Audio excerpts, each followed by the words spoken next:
sexy. You can see from the title, it's more of a love album.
Welcome back to another week of Manversations 2020.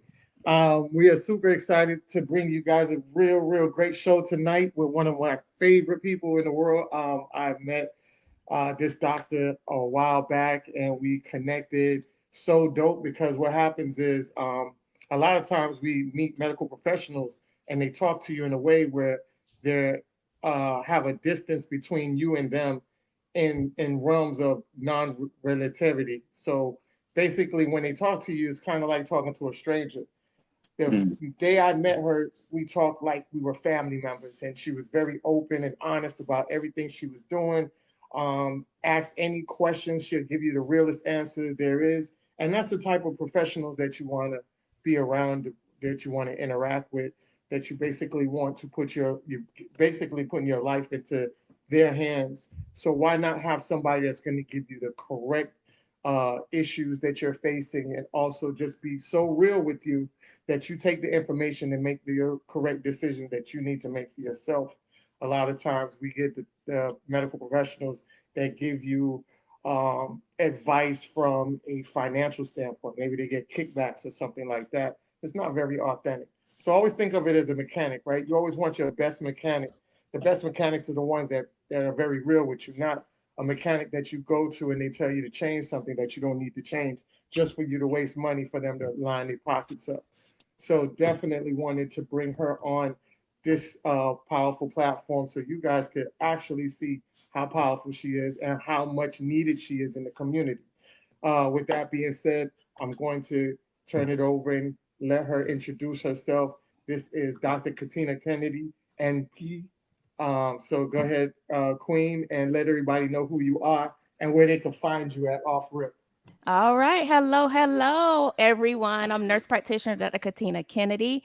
I am a dual certified family and psychiatric nurse practitioner. I am the owner of Dr. Katina Health and Wellness. It's a medical practice in Coral Springs, Florida. Actually, it was Margate, but then I just recently moved to Coral Springs, Florida, like yesterday. So today I was unpacking and getting the office ready. I'm an author. I have a book called Let's Talk Sex and STDs, the student edition.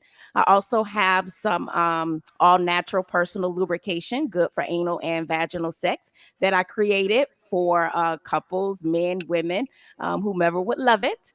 And I'm a professor as well. I teach at various universities in their graduate program. I am a television and radio health expert. I've been on various radio and television stations worldwide, and I'm excited to be here. Thank you Welcome. so much. We're happy to Wow. have you. Thank you. I've Wow. been doing this since 2007. My Yes. practice Hey, is primary care, gynecology, and mental health. I take care of children, men and women of all ages. And you can find me on Instagram at Dr. Katina, DRKATINA _DRK, and TikTok as well. You'll see me on there twerking a little bit. Nah, just kidding. I can't go low like I used to. But you can't see me on TikTok doing some cute little dances, but it's all in health and fun. So join me on those platforms. Yes, Yes. definitely. You guys definitely have to check out her TikTok.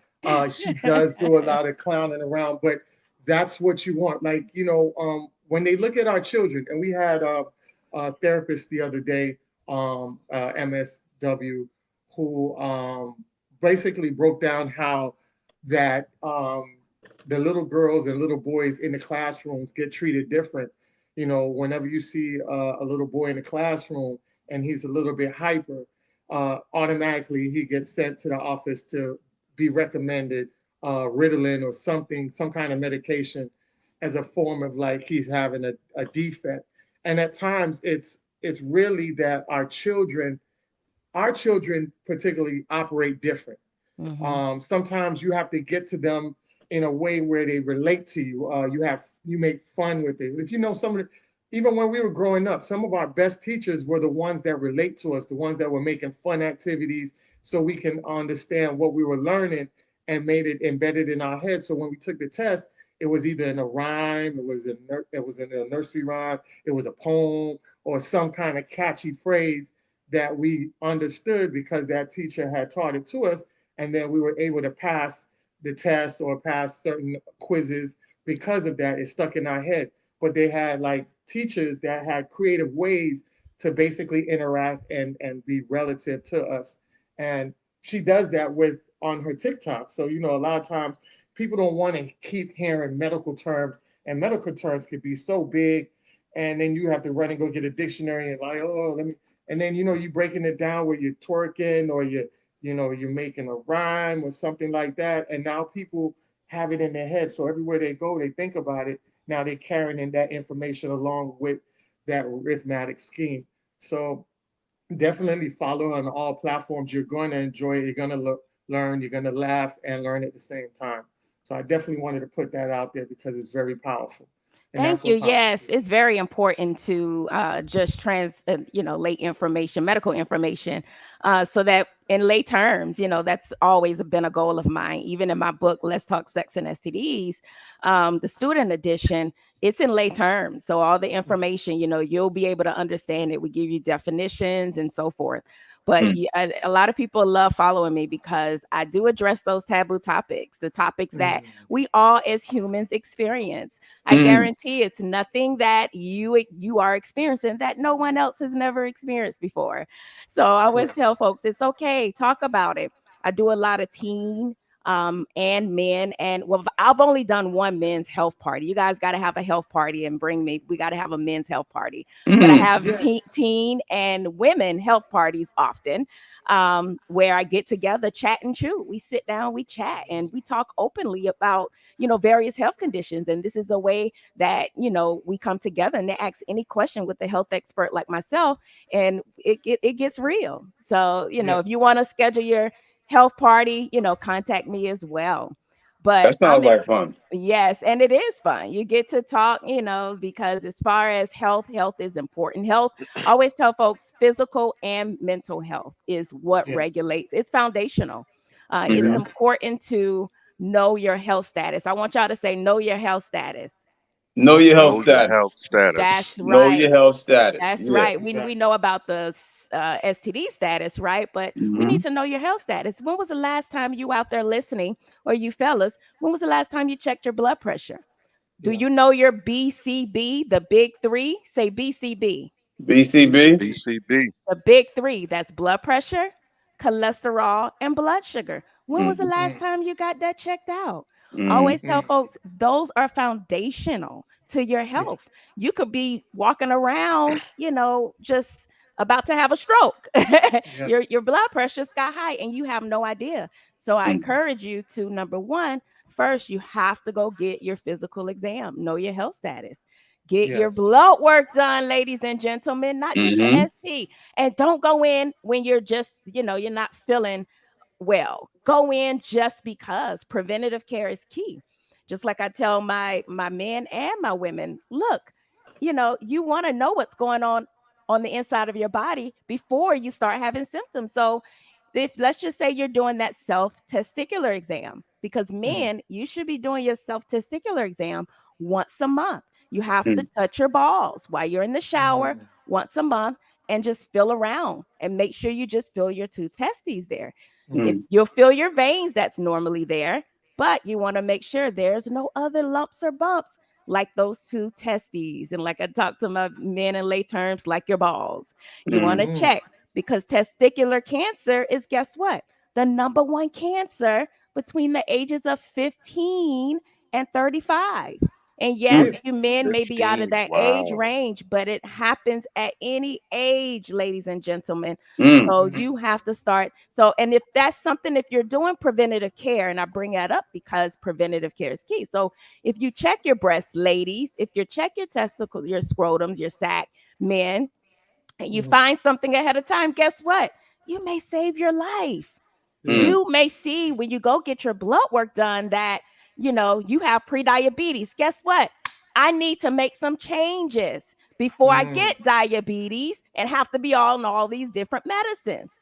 But if you mm. never go, then by the time you go and you're diagnosed with high blood pressure, diabetes, high cholesterol, that's something that could have been prevented, caught in time, and prevented just with diet and lifestyle changes. That's true. Real That's Yeah. talk. exactly. Super Mm-hmm. facts. Super Yeah, facts. we definitely need to talk about that. So let's just hop off right in it. So like Dr. Katina was talking about cholesterol. So cholesterol is a waxy substance found in your blood. Your blood needs cholesterol to build healthy cells, but high levels of cholesterol can increase your risk of heart disease. With high cholesterol, you can develop fatty deposits in your blood vessels. Eventually, these deposits grow, making it difficult for enough blood to flow through your arteries. Sometimes those deposits can break suddenly and form a clot that causes a heart attack or stroke. Um, cholesterol is a principal steroid of higher animals, distributed in body tissues, especially in the brain and spinal cord, and in animal fats and oils. cholesterol is biosynthesized by all animal cells and is an essential structural component of animal cell membrane. All right. Now, So Anthony, let's let's talk. talk about that a Yes. little bit. Now, Okay. when it comes to cholesterol, this is actually a silent killer. Because when the plaque, cholesterol is the plaque that builds up on the arteries of the heart. So if you have high cholesterol, there's a chance that you may have increased plaque on the arteries of the heart. This is something that can be family history, genetic. I have vegans that have high cholesterol. Sometimes the body makes it. Sometimes the body makes it. And this is the one that's going to cause the heart attack. So if you do not get your cholesterol checked and do things to help decrease, chances of clogged arteries or stroke, you may have a heart attack. So the cholesterol, although you don't feel high cholesterol, you need to know your numbers. You have three different types of cholesterol. You have your LDL, which is your bad cholesterol. You have your triglycerides, which is the fatty part. That's how I know when patients are eating healthy or not. Those triglycerides may be elevated. That's your sugars, your red meats, your alcohol, your sweets, your sugars. And then you have your HDL, which is your healthy cholesterol, and that should be high.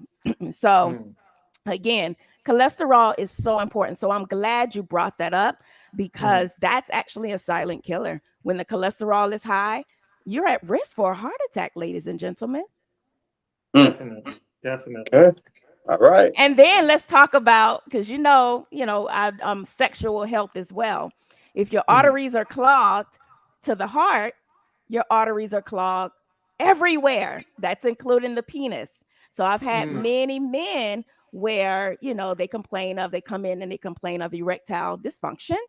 And, we have to do blood work first. It could be a testosterone issue.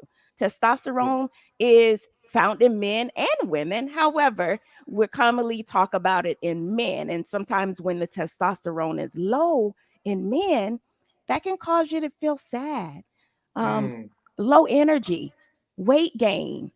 Also, premature, I shall say, ejaculation.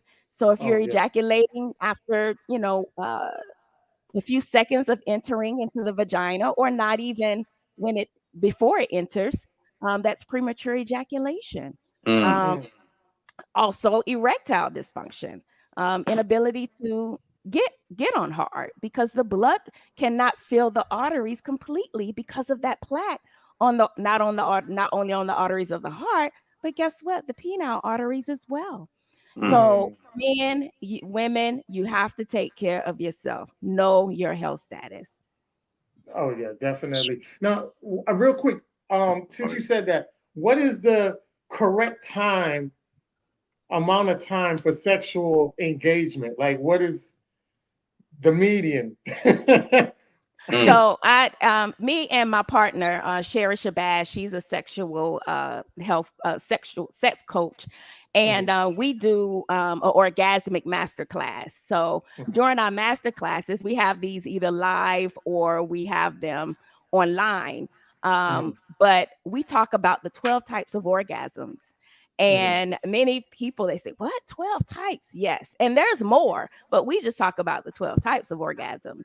And what I always like to explain to people, even when I do couples therapy, because I'm a psychiatric nurse practitioner as well, so I do mental health as well. So when I'm doing my sexual therapy with my couples, I advise them, to remember foreplay starts through a text. Foreplay starts early in that morning before you all depart.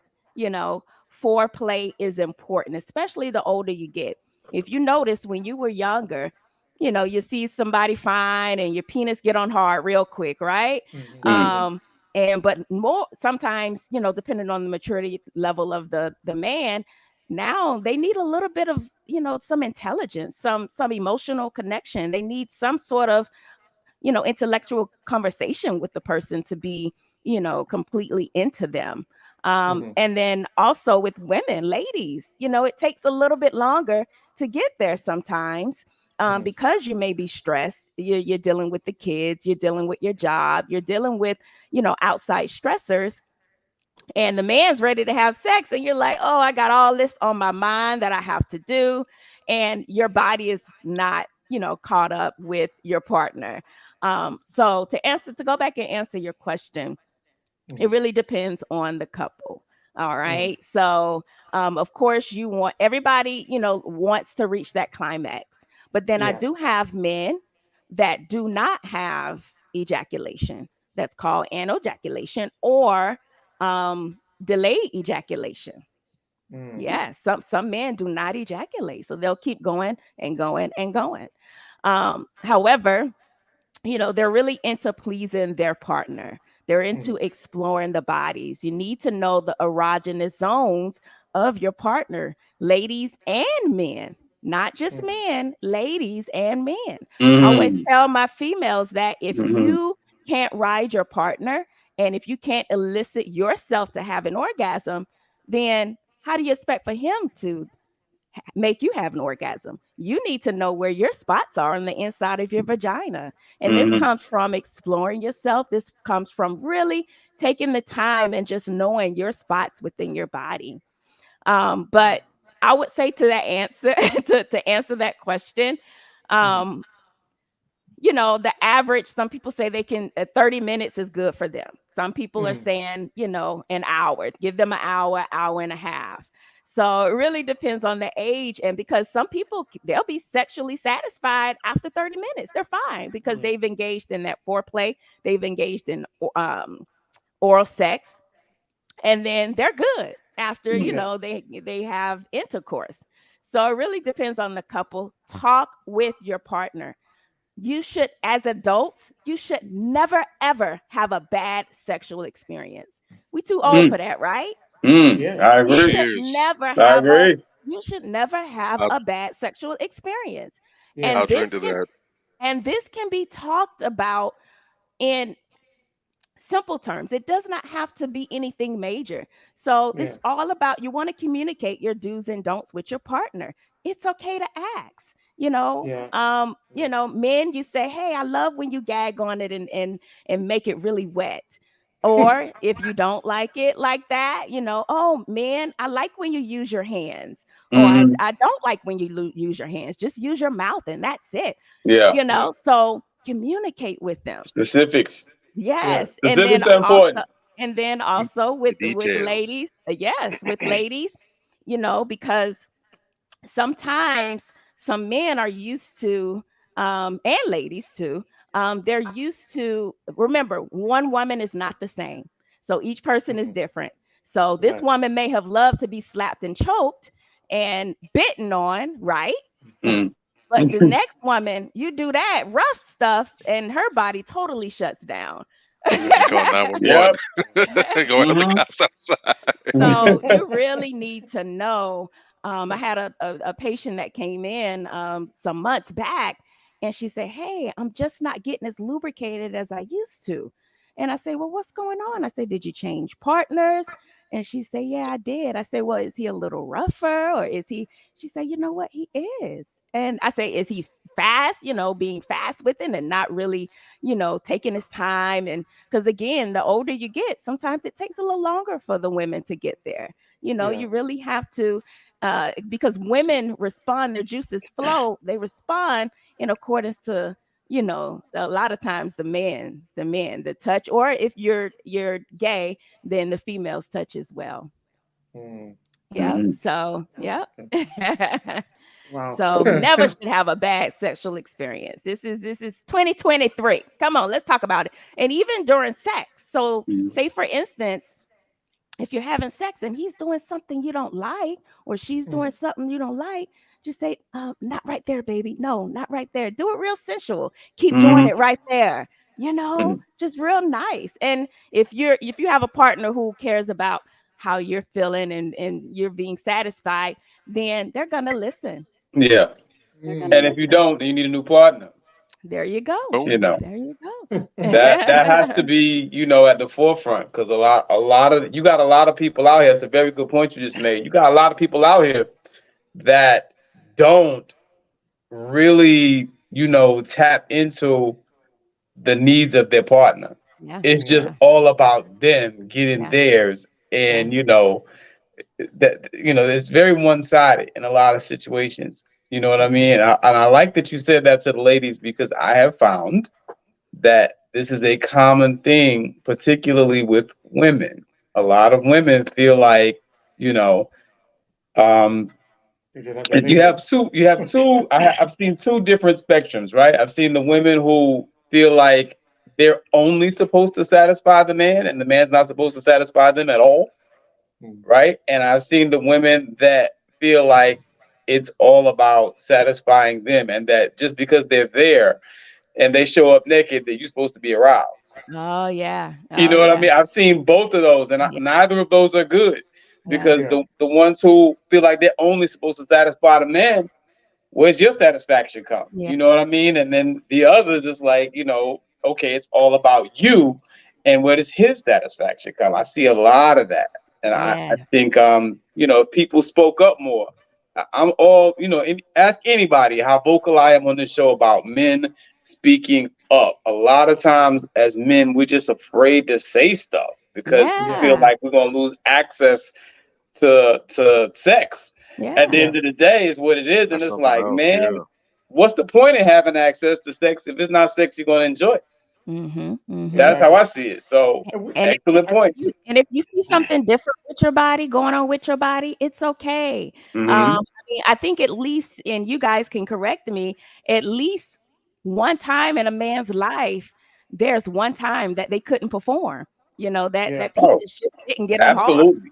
I mean, it could have Yeah. been anxiety, it could have been nerves, it could have been something you ate, could have been you drank too much and you Hmm. were ready mentally, but he Hey, wasn't ready down Yeah, below. e- happens. even Jordan and Kobe had bad nights. I mean, Yeah.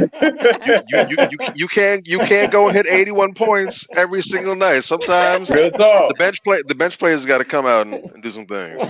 Real Yeah. talk. Exactly, exactly. But Yeah. ladies and men, I really want you to go get your blood work, because if there's something going on with your thyroid level, your hormones, men and women, that really, really can affect you, not just in the bedroom, but mentally as well. Definitely. You may not, you may feel like, cloudy, or you can't concentrate, you can't focus. You may have this grand idea, this project you want to create and implement, but you're just not feeling it. You're just not your best. Pay attention to yourself. Don't just say, "Hey, I'm gonna keep going, and I'm Mhm. gonna I'm gonna run until I die. I'm not gonna sleep until I die." Mm. Who, Yeah. who's got that attitude? I've heard that. Bobby, that was you. You've been saying that. Not I said look, Bobby trying to be around here till 99 plus one. So There it is. we can't do that over Good. here. Yeah. Yeah. Good. I'm Exactly. glad you realized that, because that's the wrong attitude. Because, Yeah. a lot of patients say, "Oh, I'm feeling so tired all the time. I'm feeling Mhm. like I can't do this. I can't." Well, I say, "How many hours of sleep did you get?" I got about four. Yeah. 4 hours of sleep. Remember, ladies and gentlemen, our body needs fuel to be energized. That Yeah. fuel is sleep. That Mhm. fuel is hydration. That fuel Mhm. is food. And that fuel can be exercise as well. If Hmm. Yeah. you're going all day and you're not eating, let's talk about Mhm. that. And ladies, you're not going to lose weight by skipping your meals. Mm. Exactly. The Yeah. opposite. Exactly. You're Mm. not going to lose weight by skipping your meals. Big one. I do a lot Exactly. of weight loss in my clinic as well. You can see my before and after pictures of, many clients on my website and on my Instagram as well. But Wow. skipping meals is your body needs energy, just like a car. If you don't put fuel in that car, where they don't Yeah. have you don't get the tune-ups anymore, the spark plugs, they got these new computerized cars now. But if Mm. you don't put gas in it, Yeah. it's not going to run right. The Yeah. same thing. So you must get your meals. You must stay hydrated. You got to get your sleep. I promise, if you challenge yourself and do those things, you will feel better physically and mentally. Hmm. Yeah. Yeah. I That's think what it's about. I Actually, had the chart. Oh gosh, I think I had the chart here the other day, and I don't have the chart. But the chart was basically ages. I think it was ages from I want to say 5 years old to about 13. They needed 10 hours of sleep. That was their suggested rate of sleep. And then when it got into like late teens and then into adulthood, it was going from 9 to 8 into 7 hours. But everybody needed at least 7 hours or more. So when you're running less than 7 hours of sleep, your body's not really functioning the correct way, because when you're asleep, your body's actually repairing itself. That's one of the reasons why they tell you not to eat heavy at night. Also, when you do surgery, they tell you don't eat nothing at a certain time, because your body is going to need to flush out. But also in that process of leading up to the surgery, it helps the body to, basically get itself ready and prepared. So by the time you get to the surgery, you'll be good and dandy. So a lot of people didn't understand. That's when your body heals, Anthony. Yeah, That's when it exactly. rejuvenates. That's when it Exactly. heals. You have to get the Secret. sleep. And also, let's talk about not having a bowel movement every day. Now, you men, you may not have this issue, but a lot of females have this issue. It's important that you have a bowel movement. How often should you have a bowel movement? Can you fellas guess? Every day. Yeah. After Every day. every meal. What? Yeah. Think about it. Mm. Think about it. When animals, all animals, Mm. Yes. every animal, when they eat, what happens a few minutes later? Oh yeah. Some They go to droppers. the They bathroom. go. Mm. That's Mm. the same thing. That's how the normal digestive system should be. However, once a day is advocated for, because that's usually when humans, go. I know a lot of men though go like twice a day. So, but a healthy digestive system, you do want to make sure that you go at least once a day. Because that's waste. That's Yes. toxins inside of Right. the Yes. intestinal system. You Mm-hmm. want to Yes. get that out. And for my ladies who want to lose weight, you have to have a bowel movement every day. You have to get the feces can be, the waste inside of the intestinal system can be worth at least 5 pounds. I've had Yeah. patients Mm. where they wake up, weigh themselves, they have a bowel movement, then they get on the scale again, and they've lost like between 2 and 5 pounds just Yeah. Wow. by having a Heavy. nice bowel movement. Mm, Yeah, that's heavy. yeah, yeah. Literally and figuratively. But Damn. Full, but full see, of it. I'm from the islands, right? So I'm Jamaican. I know Major's African, and Bobby, you pretty much Black American. But I know I'm for the Bahamian. islanders, oh, you Bahamian. Good. Bahamian, Okay. yeah. Bahamian. I'll be forgetting. All right, so Bahamian. So you grew up with the washout, right? Your parents gave you washout I Once in mean, a blue moon. once in a blue moon. there's an equivalent in the Yes. African Well, household too. we Yeah. we we didn't get the washout, but see, every now and then, Mom will go ahead and be generous with that cod liver oil, and Mm-hmm. Yeah. Yeah. Oh whatever. yeah. So As one was gone, one was born. So Uh huh.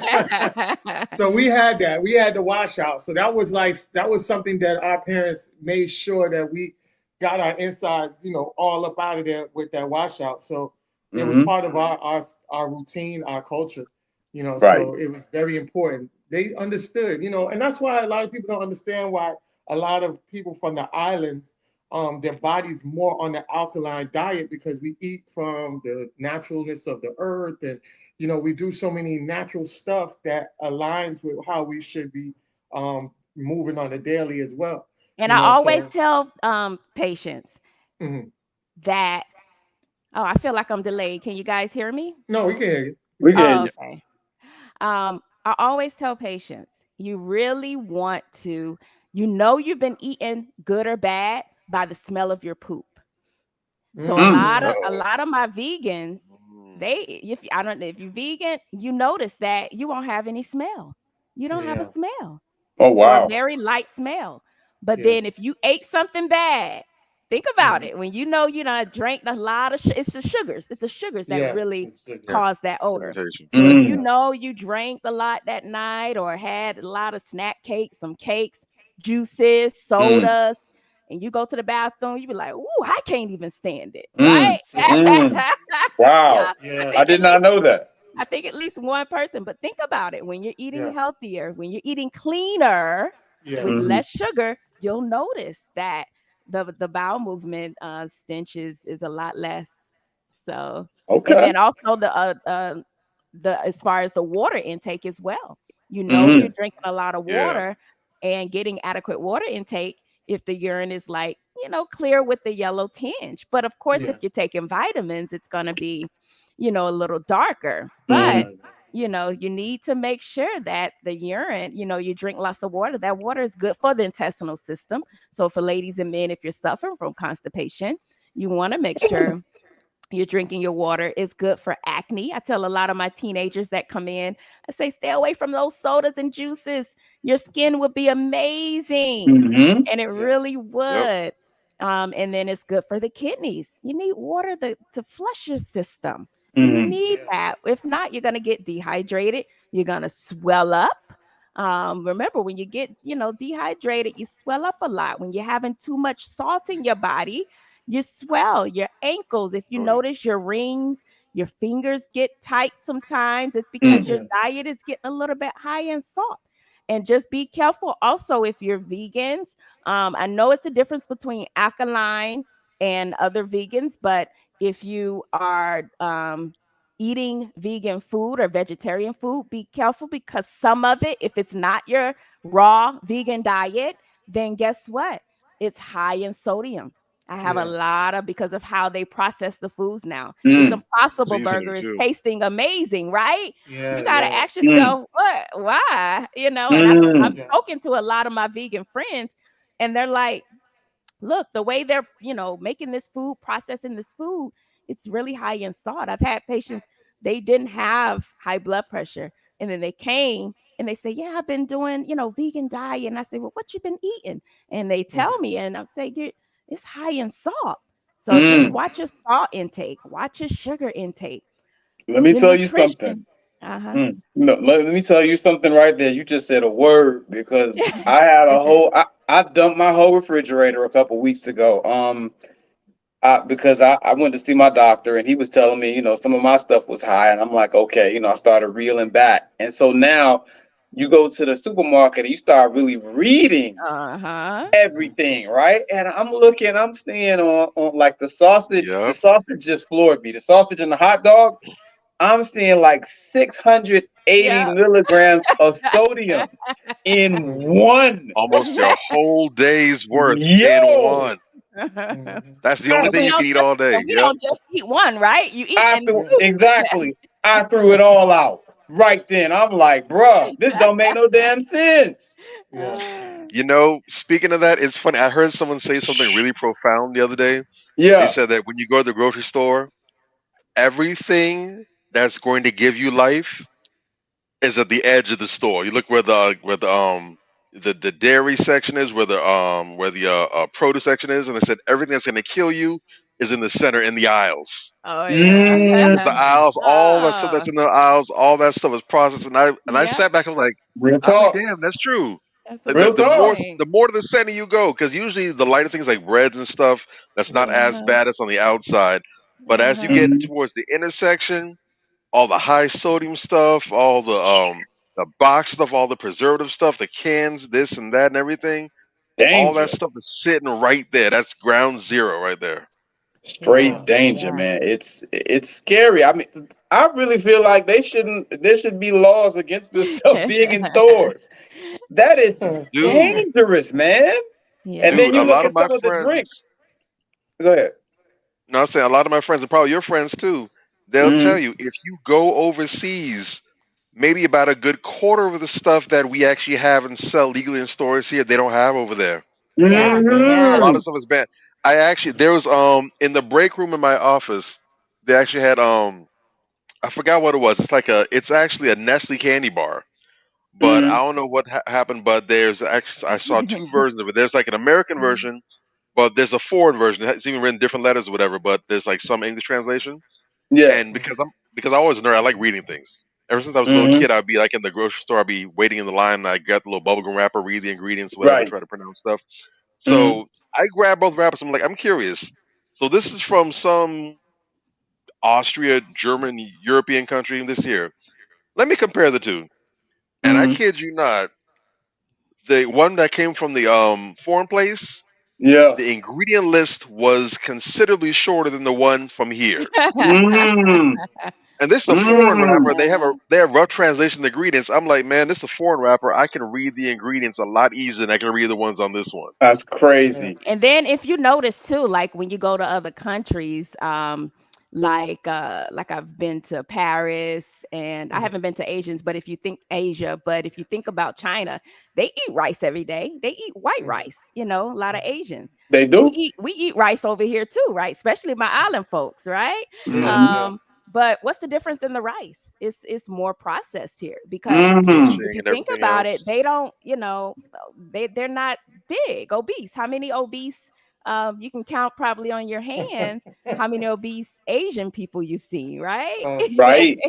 And then even Yeah. over in like France, they eat a lot of. Oh no, Italy is a good one. They eat a lot of Mhm. pasta. They Mm. eat a lot of pasta, but they're thinner over Mm. there Yeah. versus over here. It's the Yeah. foods. It's the food. Yeah. So you know, It's and the lifestyle. You're right. You Mhm. know, we were Mm. about to say that because they ride their bikes, they walk Yeah. everywhere. You Yeah. know, True. we're so dependent on, you know, transportation and so forth. So, but they're a lot more active than we are.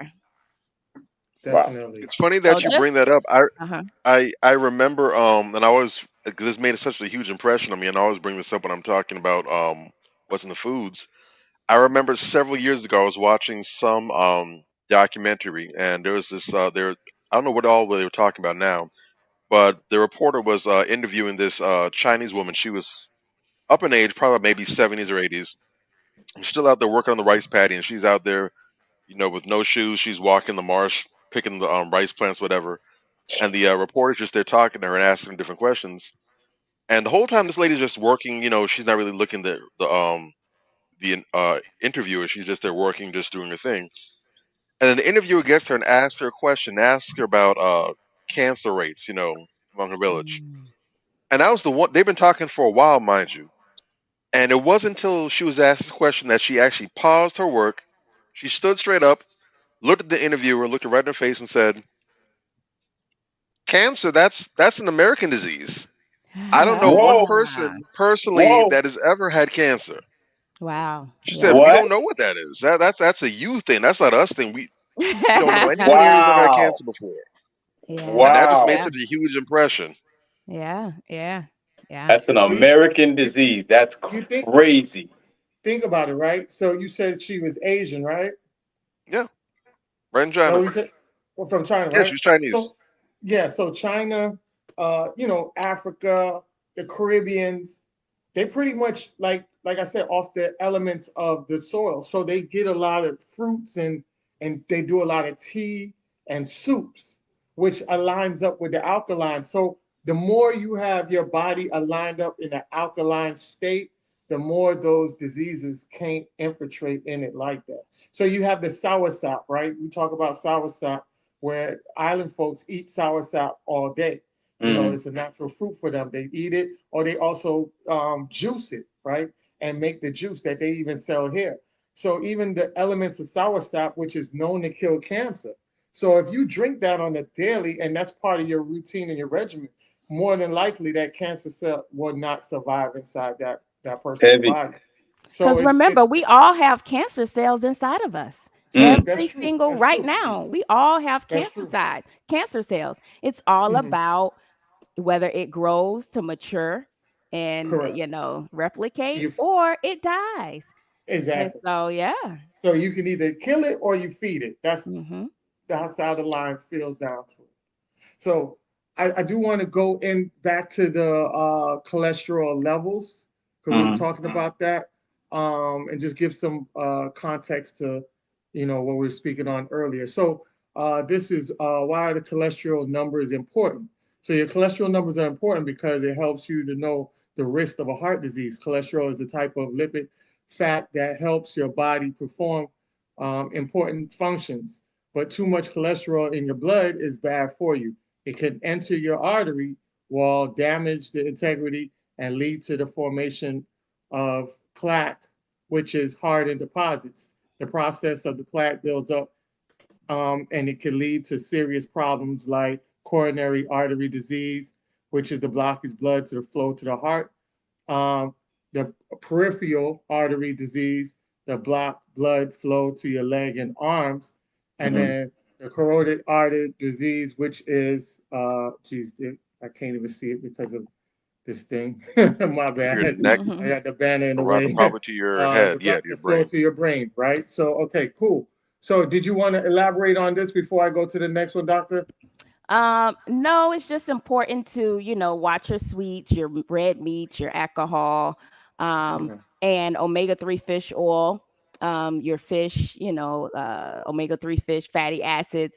Those are good things that'll help, lower the cholesterol, exercise, watching what you eat, have a colorful plate, fruits and Nice, vegetables, stay away nice. from whites, the Mm-hmm. white bread, white rice, white pasta. That's what's gonna kill you. Okay. All right. Amen. So the cholesterol travels through your blood silently, and it turns into plaque silently. Plaque building up is someone tiptoeing on a carpet. You might not see or notice its presence for a long time. You may have no symptoms until you have a heart attack or a stroke. At Didn't that I point, just say that? yeah, Mm. Yes, at, I just said Boom. that. But what I want what I want you guys to do, and the listeners, if you're mhm, 50 and above, okay, yeah, 50 and over, you need to go see a cardiologist, and you need to get your heart evaluation. The mhm, EKG we do in the office, it tells us nothing about the arteries of your heart. That's just the mm, Mm. electrical activity of the heart. You need to have like an ultrasound of your heart. You need to have a CT, which is a CT calcium score of your arteries. You need to have a stress test. So 50 and over. If you have high cholesterol, then you need to get your arteries checked already. So if even if you're younger, so if you're over 40 and you have, excuse me, really high cholesterol, then you definitely need to have your arteries checked as well. Mm-hmm. mhm. So these are just preventative, measures that you want to have done. Oh, someone says, what about STDs? Yes. What about STDs? Let's go. Let's Did he? go. Yeah. Did he have a specific? If he wanted to give a specific question on the STDs, because I know STDs far so That's Yeah, far broad. range. so Yeah. so Yeah. Big. STDs, and I can just talk in general. Okay. There are many different ones, and I just want to say that, um, when you STDs are more than HIV, gonorrhea, and chlamydia. So when you Hmm. go to see your, healthcare provider, a lot of patients, they say, "Oh yeah, I got my STD checked," and then I said, "Well, what did you get done?" Well, whatever my doctor did, and they just did the HIV gonorrhea. But me, when they come to me, I'm doing everything. I'm doing Hmm. trichomonas that can be detected through urine or vaginal culture. So Mm-hmm. trichomonas, that's what you need to get checked. You need to get checked for herpes type 2, which is the genital type of herpes. You need Mm-hmm. to get checked for syphilis. Syphilis, that's RPR, that's through the blood. And of Hmm. course, you need to get checked for, your HIV, and of course, we know about the gonorrhea, chlamydia. A lot of those STDs, like genital warts, herpes, those can be transmitted skin to skin contact. And Hmm. STDs are transmitted because most do not get checked. So I've had Hmm. many versions to come into my office. The first time they've ever had sex, Wow. they was diagnosed with chlamydia. And they say, Yep. Hmm. oh, and it's not necessarily their partner is cheating on them. It's just that, guess what? These STDs are silent. You may not have any symptoms. I ask every patient, no matter what age, because I deal with all types of patients. I deal with, people who are in the porn films. I deal with swingers, open relationships, everything. So I ask every single person, do you want, no matter how old you are, do you want your STD checked? Because knowing your status is important. So going back to that version, the partner didn't cheat.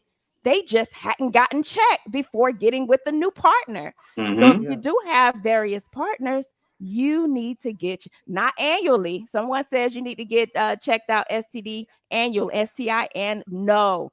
It depends on how sexually active you are. If you do have Mm-hmm. different partners And if you are having unprotected sex, or even you use a condom, but remember foreplay, you're putting the penis down there before you put on the condom, right? And it can be transmitted that way as well. Yeah. So you have to get checked. I had, a guy, he had a wild night at a strip club, and the female, she gave him oral sex. He didn't even have, vaginal sex with her.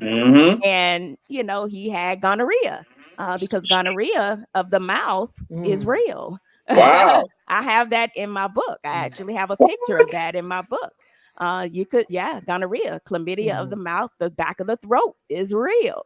That's crazy. So you can get it. So that's why I've talked about, and Anthony, he may have seen me talk about dental dams, which is basically oral protection for oral sex. A lot of people are like, what?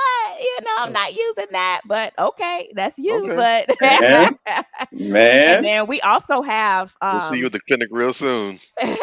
we also have finger condoms, because when you're fingering someone, men or women can transmit, diseases that way. So they have finger condoms that you can use on the finger when you're engaging in that. Yes, a lot of people don't know. So your dental dams, your finger condoms. And then, like I say, you just have to really be careful, because although you wear a condom on the penis shaft, right? But then you have your scrotum, your balls. So if she has warts down below, the balls are hitting what? The warts. So now you got warts on your balls, or herpes. If she's got a herpetic lesion down below and your balls are hitting it, you can that way. It's in the skin contact. Look at Bobby. Real talk. I See, this always is tell people, don't good. be afraid to look. Well, Look before you go diving in there. Look at it. look Just under say, the hood. Deal. Oh yeah. "Oh, baby, this Pop the looks trunk. Look under the good." hood. Yeah. Investigate. Ooh, Big deal. Let me tell you yes. something. Yeah, That's for Get the like, those who flashlight want to out. just be in the dark all the time, woo, y'all need to be careful about in the yep, dark. They don't want to turn on that Uh, real light. talk. you And got you look, I got to talk to earn people that. You about that. got to earn that nighttime. I talk to people about that all the Yeah. time. Like, I know any number of guys who talk this nonsense about, they go down on a woman and they eat ass on the first date and all this type of shit. And it's like, dog. And but then they'll talk about how, they go out of their way to put on a condom, so they don't have no babies or whatever. And it's Yeah. like, bruh, I've if actually you had I've actually had a few patients actually. They've Mhm. contracted worms from they call it rimming, or anal, licking the anus area. So Worms? yeah, because you I'm can not have worms surprised. in the intestinal system, and so if you're eating, it, you have a little worms, little worms and so they ate them out, and Oh, oh, look, man, this is what I'm talking Look, about, Doc, how do you Well, how they do you talked about how eating the groceries. They got more. They got more in the bag than they anticipated. man. Hmm. Oh, All right. how do you Anthony, what you, how do you Anthony? okay. So And having no, flashbacks. because I'm like, He okay, traumatized. so no, the thing about it, right? When you hear women like Suki Hana and you hear women like Big Red, so Suki Hana talks about eating men ass, and now she has this frenzy of just women going down on men randomly, and then you have the girl like Big Sexy Red who don't use condoms and is just glorifying the STDs. She glorified that she had 2 or more STDs and just publicly Whoa. announced it. So Wow.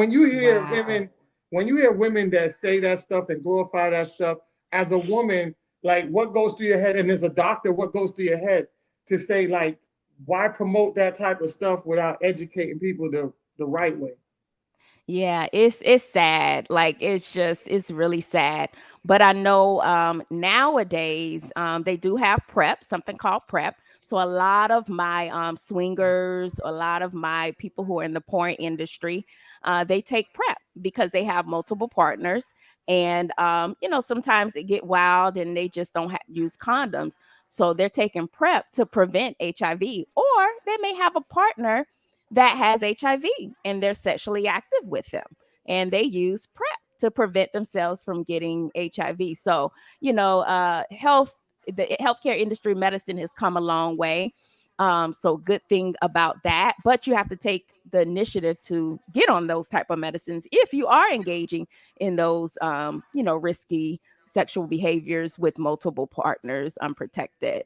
But yes, it's all about getting checked, because that's how it's passed on. Like, I can't tell you how many, people, they didn't have any symptoms, and I've caught so many chlamydias or gonorrhea, and they're like, what? And they're only with one partner.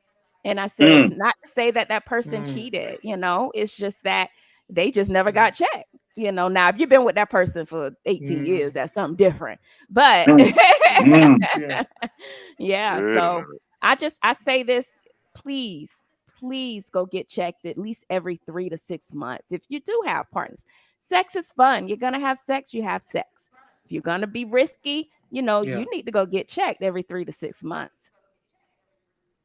I mean, the act in and Definitely. of Definitely. itself, unfortunately, is very risky.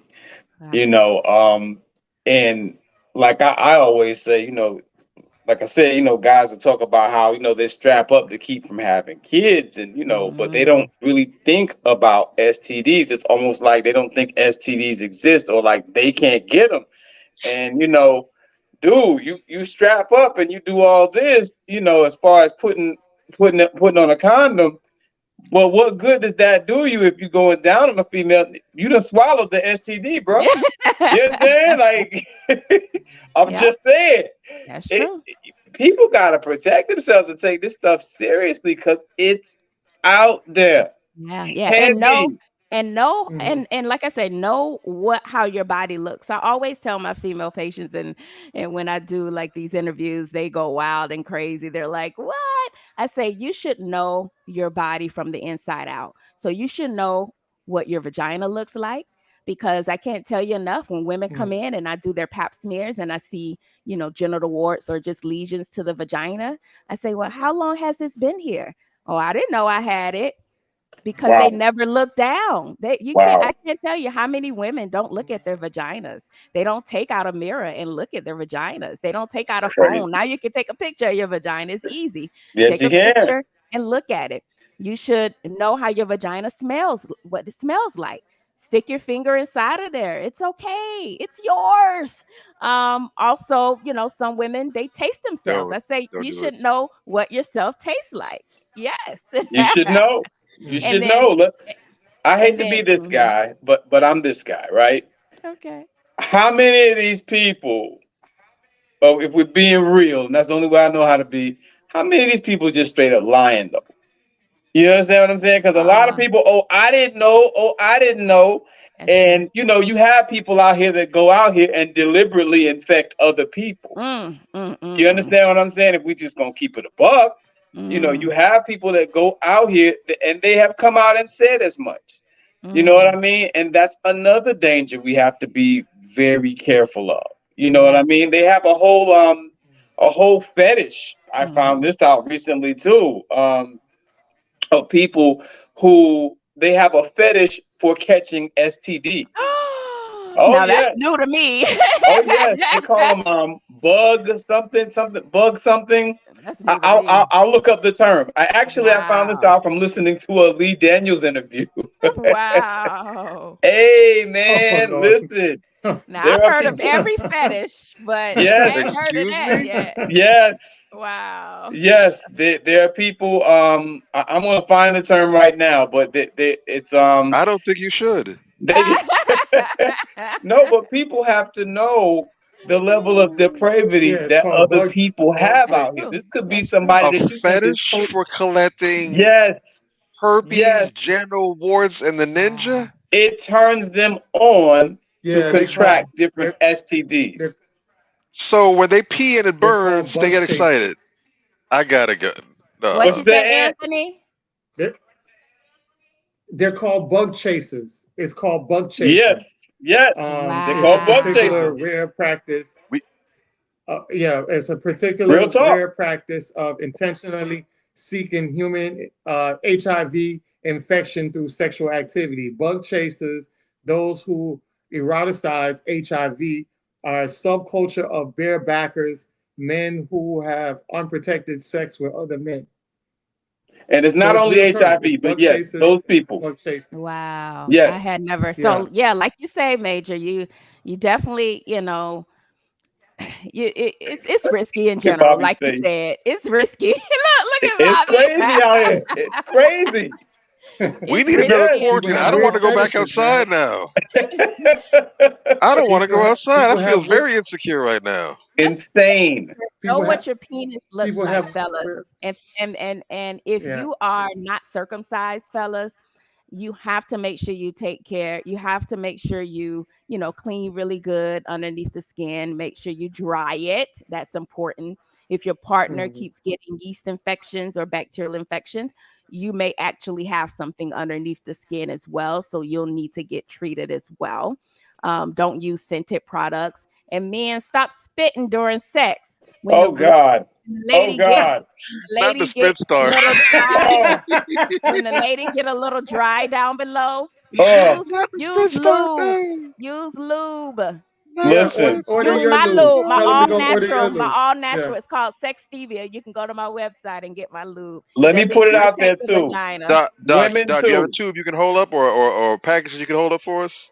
Yeah, let me go get it. Let me Yeah, Go see. yeah. ahead. Go ahead. Plug your stuff. Plug your Let me stuff. put it Yeah. out there too. Women too. Yeah, Stop you gotta spitting. plug it That in is because the you know what the nastiest thing shit. about it. The thing Go ahead, about it Ant. is that we always try to plug in our peoples, that are out here doing things from scratch because normally they're not like the big manufacturers that put all these substance inside the ingredients inside these products that make it True. so horrible for you to even use in the first place. So most of the times when you see black people or just independent people making things, they normally do it from a all natural or protective type of side of it. So Right, right. definitely. Well, what's the name of it again, Doc? You had it up just now. Yeah, you probably can't see it, but it's called Sextevia. You can find Okay. it on Ah. sextevia.com. And this Okay. is aloe based. And it Bet. does Oh, okay. I created this with a chemist so that it aligns with the woman's vaginal pH. So if you're Nice. using KY jelly, Astroglide, support this black owned Boom. all natural personal lubricant. Does not have any parabens nor Exactly. hormones. You won't get a yeast infection from it or anything. Love Correct. it. This was aloe And based, all organic. beautiful. Love it. Love it. Listen, let me I Stevia. tell love you, it. I always not only, like you say, the spit, I guess it's not I guess you said that from a sanitary standpoint, but it's just nasty. That is the nastiest thing, Lord God. Just stop. People, stop assuming that people like to be spat on. Man, I hate that shit. Boy, listen, I had to have this conversation. I got to the point where I had this conversation before we even thought about going in the bedroom. Like, yo, if you ever spit on me, it's gonna be a problem. You know what I'm saying? Like, yo, we gotta stop assuming that people enjoy that shit. So when she's doing oral sex, you don't like for her to No, spit on it and get it real no. wet and sloppy. I hate to see a woman spit at all. It makes me just want to jump from the highest building. It just, you want to ensure I'm gonna be turned off? Spit. Oh God. Well, some men love it. They love True. they want you to wet it up. They want Well, it that's the real thing. wet. Ask questions. I'll say that. Yeah, Because some talk to guys your Major, might like partner. it, but some of us Major said absolutely that hate ain't it. me. Bruh. Oh, Major said that's the other guy. I, I am not that's the him. other guy. I, I remember stories of guys telling me they were having sex with a woman and they couldn't nut, so they had to fake like they nut. So they were hitting it from the back, and they just said they just spread Oh, on her back. Oh Lord. and boy said desperate times call for desperate measures. Hilarious. Oh And Lord. see, that's the thing I was saying earlier, though, Doc. See, a lot of women don't understand because women usually will assume that because a guy is getting sex, that he is satisfied, right? Or that because they're there and they're laying there and they're giving you, they assume that you enjoy it. A lot of women don't know like this guy just said, sometimes guys, you can't come with this girl. She don't turn you on like that. You're not enjoying it. You're doing it just to do it. The same as women. You know what I'm saying? And I think that that's something that needs to be, talked about more. And I like the fact that you made that point. Everybody needs to make sure that they're satisfying their partner, because I'm telling you, it's been any number of women, that I just wasn't satisfied with. And even other guys that I know, like, oh, the pussy was trash, whatever the case may be, that shit was dry, it was whack, blah, blah, blah. So there is a whole conversation around that, that I don't think anyone ever has.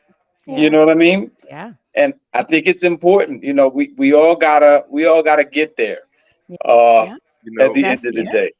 You So got it. yeah. we've spoken about Communication this is key. before, but we've got to abandon this fear of loss that a lot of people have, because I know men have it a lot, but women have it as well too. Hmm. And we got to really stop and think. Yeah. There shouldn't be anything that's more sacred or significant or, G14 classified, more top secret than giving somebody access to your body Hmm. in an intimate way, even if you don't want to attach any sort of spiritual significance to it. You're literally giving people access to your insides and to the most delicate parts of your body where a lot of damage can potentially be done, but also there's a lot of other emotions that's tied up in that. True. Mhm. If you can do all that, if you're ready to get to that point with somebody, then for God's sakes, you should at least be able to feel comfortable having a conversation. Yeah. Yeah. If That's you real. feel if you're afraid to mention, hey, this doesn't feel good, or this isn't that good, or can we try something else, or Hmm. if you're afraid to communicate because you're afraid they're going to be upset with you, or they're not going to want to give you any more, what have you, that's a sign that you're dealing with someone you have no business being with. The That's la- not a healthy I'm with you relationship on at that, all. if Bobby. if I can see you in the bear, you can see me in the bear. We're about to go ahead and bump genitals with each other. If anything, that's the thing to be scared of. Opening your mouth and saying some words that you've been doing since you were a toddler, something's wrong. Yeah. Yeah. Hmm. So we really need to Yeah. ask ourselves some tough questions. If I don't feel comfortable talking to this person, maybe that's a sign that I shouldn't be engaging in this with this person. Maybe that's a sign that we're not ready, or maybe this is a red flag. I don't feel Mhm. comfortable. Very Why true. don't Yeah. you feel comfortable? Dig deep and explore that. There might be something there that you're overlooking. And if you're really honest with yourself, you're not thinking with the wrong region of your body, your anatomy, maybe you'll find out, hey, you know what? This was my wake up call that I need to get up out of here before it's too late. Let Mhm. me ask the doctor this to piggyback off of that comment, Mhm. because maybe she has some Yeah. solutions. Because I've known some people, and we've had some conversations and so forth and so on, right? And to speak to Bobby's point, a lot of times people don't want to say certain things because, quite frankly, they're the freak of the week. You know what I'm saying? Like, they like some kinky shit. Uh-huh. They really like some out there, smack me, kick me, throw me across the room, body slam me type of They shit. like And, men. They love pegging now. yeah, this is what I'm saying. Yeah. So, how, when you're that person, how do those people, could be some of them listening right now, how do they do that? Because to Bobby's point, I agree with him, but that's when you're a regular person, right? You know what I'm saying? If you're a person, who likes somebody to put a Budweiser bottle in your ass or whatever, you know what I'm saying? Like, that's different. You know what Mhm. I'm saying? Like, how do those people, and it's crazy, it sounds crazy, but I'm telling you, like, I've been in rooms and I know people who know people, and some people were in the room that was on some crazy stuff. Mhm. Mhm. Piss on me, shit on my chest, or whatever, Yeah. like Biggie said in Different the people song. have different kinks. Yep. How do Different you kinks. get Different. those people, to Bobby's question, how do those people come outside of their box? Because it's not easy for them. Yeah. So sometimes, you want to it's communication is key. So Yes. use like hypothetical, like, hey, or my friend, she's with this person who, so and so, bring up something, and then you can tell by the person's reaction if that person is willing to go there. They may say, Uh-huh. "Oh hell no, oh no, what they did that," or they may respond in a way that, okay, you could tell if he or she would be, a little bit open to it.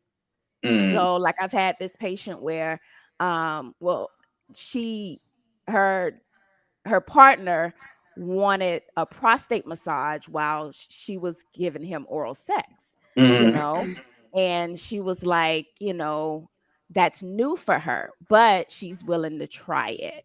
mm, So she, she did it and she actually enjoyed it. But her partner, kind of eased it in there where, like I said, they was watching like a porno together, and they saw that, and then he was like, oh yeah, what do you think about that? And then based on her response, that's how he knew whether he could kind of proceed or not. So just kind of bringing up different scenarios, Major. I think that's like the best way to kind of without being ridiculed or judged, because you do have some very immature people out there. They'll, they do. blow you up and say, oh, he's this and that, or she's this and that, Listen, so I had a chick who used to work with us, and her business got out to the whole office. You know what I mean? Like yeah. she had one of those boyfriends. Oh no, her husband, and she told everybody. You know what I'm saying? She told everybody. Well, not everybody, but she told a few people. You know how you got office full of That's 800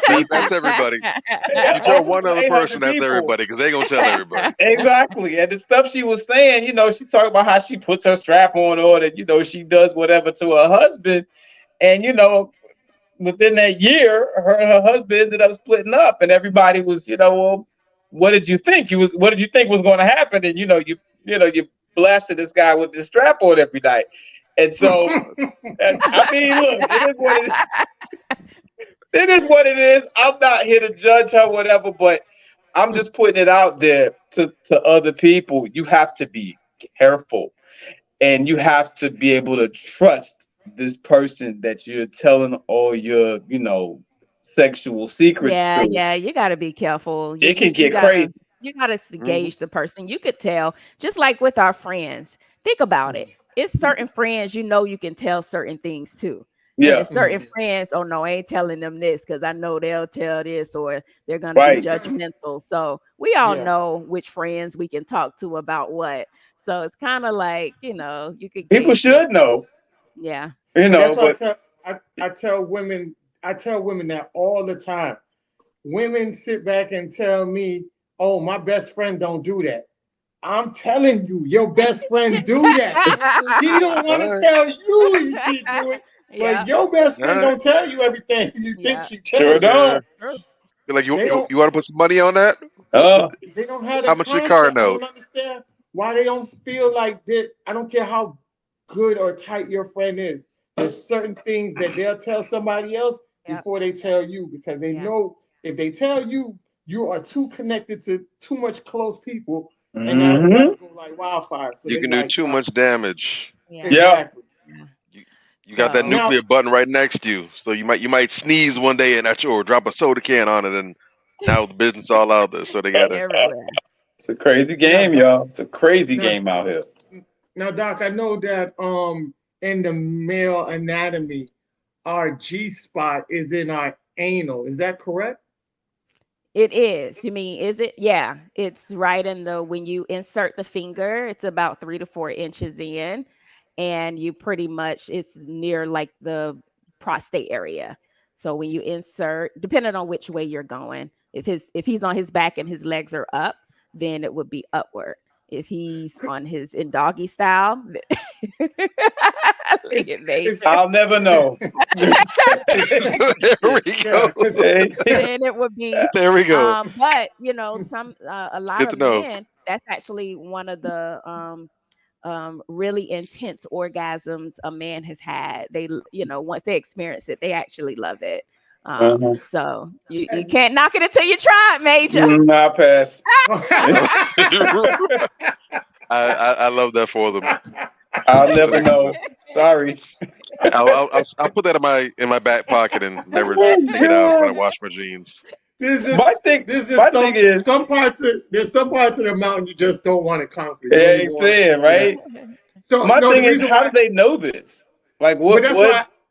that's why I asked the doctor, because you remember I shared to you guys allegedly what Little Baby and uh ASAP Rocky with the model came out and said about, Uh, butt playing with both of them, and they enjoyed it. So, and like I say, allegedly she came on an interview and said that. So that's why I was asking, because I knew, hearing about that men have a G spot in their anal. So I don't know if that's what they're experiencing one time. They get that intense pleasure and they Yep. probably hooked on it.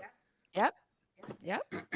Yep. all right. Sometimes it's a matter of sometimes, to be honest, sometimes it's a result of sexual assault. I remember I spoke a while ago. I don't know how it was a group conversation, but a bunch of us were really close knit or whatever. I don't even know how we got to that exactly, but one of our friends, he mentioned that that was a thing that he enjoyed, and the rest was kind of like, that's kind of random. We were like, how the hell Mm, did you find that or whatever? And he was transparent enough, and he said, one night he was going at it with a young lady, and she was going down on him. She was topping him off, and it was really really good, and he was right at that point, and she took it upon herself to go ahead and while she down there, she went to penetrate him without his permission, no consent whatsoever. She went mm, right ahead and did it, and he said, according to him, it ended up being one of the most powerful orgasms he ever had. Yeah. Now mm, Yeah. he was really conflicted afterwards because naturally he felt violated. He was very confused. He was angry. He was hurt, but he also enjoyed it.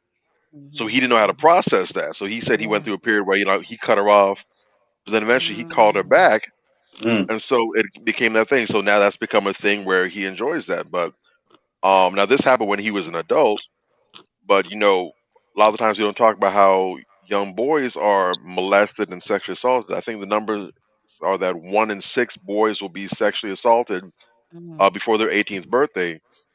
And unfortunately, we know where we're concerned. Typically, when other people catch a cold, we catch pneumonia. So I'm sure that number is probably close to 1 in 3 or 1 in 4 with us. Yeah. So if a young boy has just reaching puberty or even before then, and has been quote unquote activated sexually, this can become a thing that he enjoys now, and he doesn't even understand it, or or any of the other things that come along with it. But this has become a thing where this is part of what they need to get off. Or in some cases, and maybe you can speak to the psychology of it, because it happened in such an unsettling way. They might not even really be able to get any sort of pleasure unless this is part of it. Mm, Yeah, Mm. yeah, that's true. That definitely has happened, especially in our young women. Like in the past, when they were sexually assaulted, raped mm. when they were younger, and then many of the women become really promiscuous after that, and a lot of people don't realize just I do see a why. lot of that. Yeah, Yeah. why are they so promiscuous? And once you find out their trauma, they've actually was raped before when they were young. And Mm, so that's just like a way of like sometimes compensating, just kind of helping satisfy or gratify certain emotions and feelings. So yeah, it's definitely real. That's just how some people deal with their trauma, unfortunately. That's why if you have experienced that, seek therapy, get it out. Mm. Trauma therapy is there for you. You don't have to live in silence, Yeah. talk about it. If you see a close friend or if you see anybody, that's mad all the time. You ever saw like a coworker that's mad, angry, men Mhm. and women, they come in, Yeah. they just upset all the time. You're like, "Hey, how you doing?" And they give you an attitude. yeah. Just Yeah. remember, don't take it personal.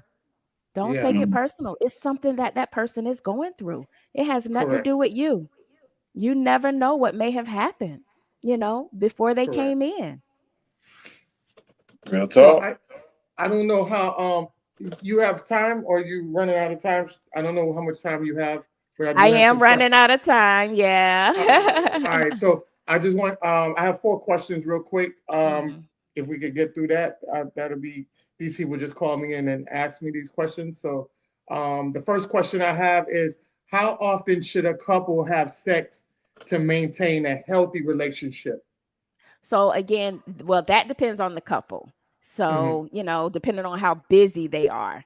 So Hmm. sometimes, they're very busy lives or they have opposite schedules. So sometimes they have to schedule it in like at least once a week. At least, twice a week. So at least it depends on the couple. I can't tell you, what's healthy for your relationship because honestly speaking, your partner may want it 3 times a week, but you only want Hmm. it one time. And so, what's a healthy, happy medium there? So Hmm. it's really about communicating with your partner. But because I have really happy couples because they're on the same sexual level, they Hmm. only have sex once a month and they're fine. They love that, Correct. so it really depends. Mm. All right. Second question is, any tips to spice up long distance relationship? Yeah, so good thing you have technology now. Mhm. So you can always, FaceTime, WhatsApp. You can always sext. Of course, this is something somebody you trust, or it's not going to put your pictures all out and things like Mhm. that. So you want to make sure you sext. You want to make sure you don't want to over communicate because if you're talking with each other all day, every day, because it's long distance, that can sometimes dull the moment, so Mhm. just let time pass, maybe speak to each other just once a day, Mhm. or speak one day, text the other day, you Mhm. don't see this person. And then also just make sure that stay in communication with your partner, put on sexy lingerie, if he likes that. So when see them on FaceTime or WhatsApp, or Zoom, you can also engage in, masturbation together. Mhm. This So that's something that's fun too. So there's so many different, you guys can have date nights on Zoom, it's so many different things. So yeah, keep it spicy. That's good. I like that question. that's fly. Yeah. All right. How can sex be better after a total hysterectomy? All right. So I get asked that question all the time. So sex can get better. You have to make sure you're lubricated. Mhm. That's key. Um, and for women, sometimes after a hysterectomy, it takes a little longer to get there. So men, and what I mean by that is, a little longer to get lubricated. So men, you really want to make sure you do some things that that turns on your partner to get her there. And it's okay to use lube. I always tell people, people say, "Oh, I don't need to use lube. I get wet." And I say, "Well, after having sex for an hour, especially with a condom, we all know condoms can dry you out. So you have to make sure Yeah. you keep using lube because when you lose lubrication, that actually enhances the sexual experience. You guys can feel when it's getting a little, dry down there. Just keep it lubed really, really good. That's very important. And Mhm. engage in foreplay and also, know your body, know your spot. So make sure that, when you're on top, you know where to exactly where to work that penis to have an orgasm. No Okay, doubt. so now you said on top. Part two is, how do how do a woman, um how can you make, how can it be made for a woman to ride a man with a very large penis? And also, what's the best sexual position with a guy with a large penis as well? So it depends on, what's comfortable for you. So a lot of times women who have partners with larger penises, they like to be on top because they can control the extent of how deep it goes or where it goes. So if you have a larger partner, then you definitely want to, maybe have I'm sorry, ride in that position, get on top and just, kind of take it easy with the penis. Now, also another position that's good is on the side, because it's hard to get the entire shaft in the vagina. So you could try it that way. Now, doggy style, he's going deep. Missionary, it depends on um, the person. If he knows, it's kind of hard for you to take it all, he knows that he can't put the entire penis inside of you, or if he has to, really take it easy on you. But most women, they like to ride or do it from the side and the leg kind of cocked up that way. And that way you can kind of control it that way. So just try different positions and work with it. And like I say, lube, lube, lube. That's the key, because we don't want a lot of friction when you're, because then you'll bleed. A lot of women, they say, well, why am I bleeding after sex? It could be because of tears down there, so lubrication is key. And the last question that I had was, because I have your book, it's a wonderful book, and I advise everybody to go out there and get that book. Based on that book, because you guided it more towards teenagers, when is the best time, and I would say, when is a comfortable time for a parent to actually engage or have that conversation with their child, even if the child doesn't come out and spark the conversation about sexual desires or anything like that, or any sexual educational part? When is the best time for that parent to engage with that child Oh, that's and a make good it a question. Yeah, smooth that's a good transition? question. You definitely want to do it before they hit middle school. A Mhm. lot of parents, they make the mistake of, oh, my baby's in elementary, I don't want to talk about that. Mm. But you definitely want to do it around like, age 9 or 10, even if it's just kind of touching the surface. So Mhm. talk about anatomy, talk about puberty, talk about, Mhm. and that's in my book, and talk about the changes you'll go through. But then before they hit middle school, you need to get real with them. I mean, you Mhm. already know these kids are exposed to a lot Yes. of things on the internet. So, Yes. Yes. and they're exposed through a lot of things from their classmates. So you Yes. may think your child don't know it, but trust me, they heard it, because they And they they family classmates. members. Yeah, Hmm. and And family family members. members. Let me tell Yeah. you Yep. something.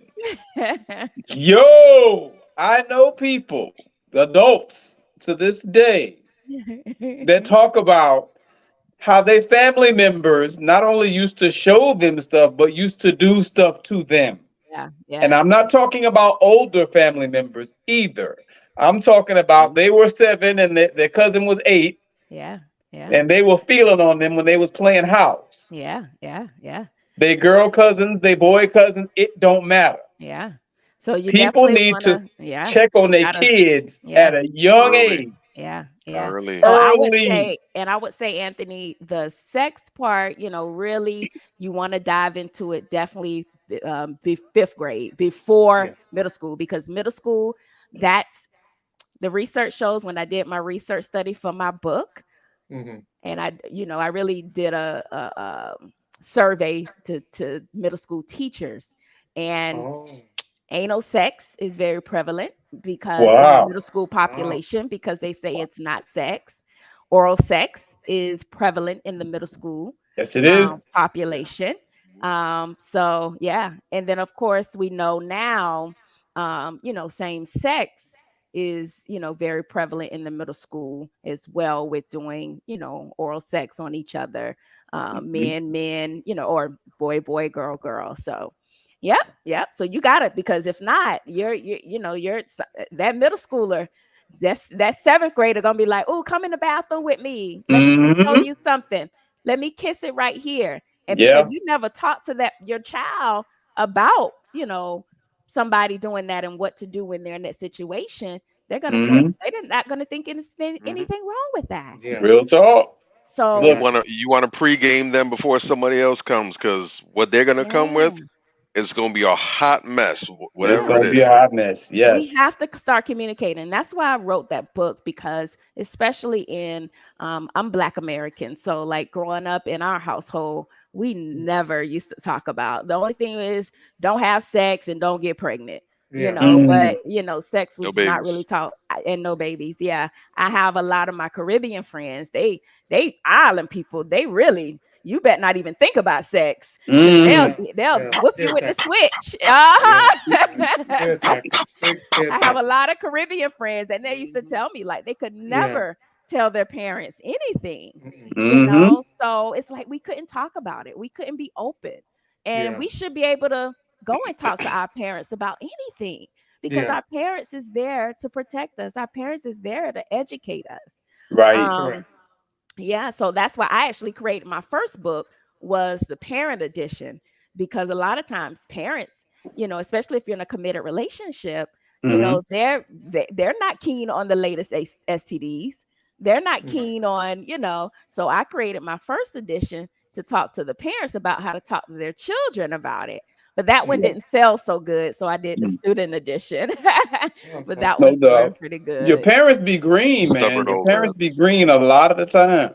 Real Yeah. talk. And Yeah. then on my mother's side, we're foundational Black American on my mother's side, and it was kind of like that too. We really didn't talk about it. Yeah. Yeah. But I found out, you know, in the neighborhood, and I used to stay down in See? Brown Sub. You know what I'm saying? So like, I'm going to school down there. Them little girls was fast. The first time a girl touched my penis, I was in first grade. I was 6 years old. Yeah, You yeah. understand what I'm saying? And I still remember who the girl was. That whatever. It wasn't even Left an in impression private. We on was you. outside standing in line.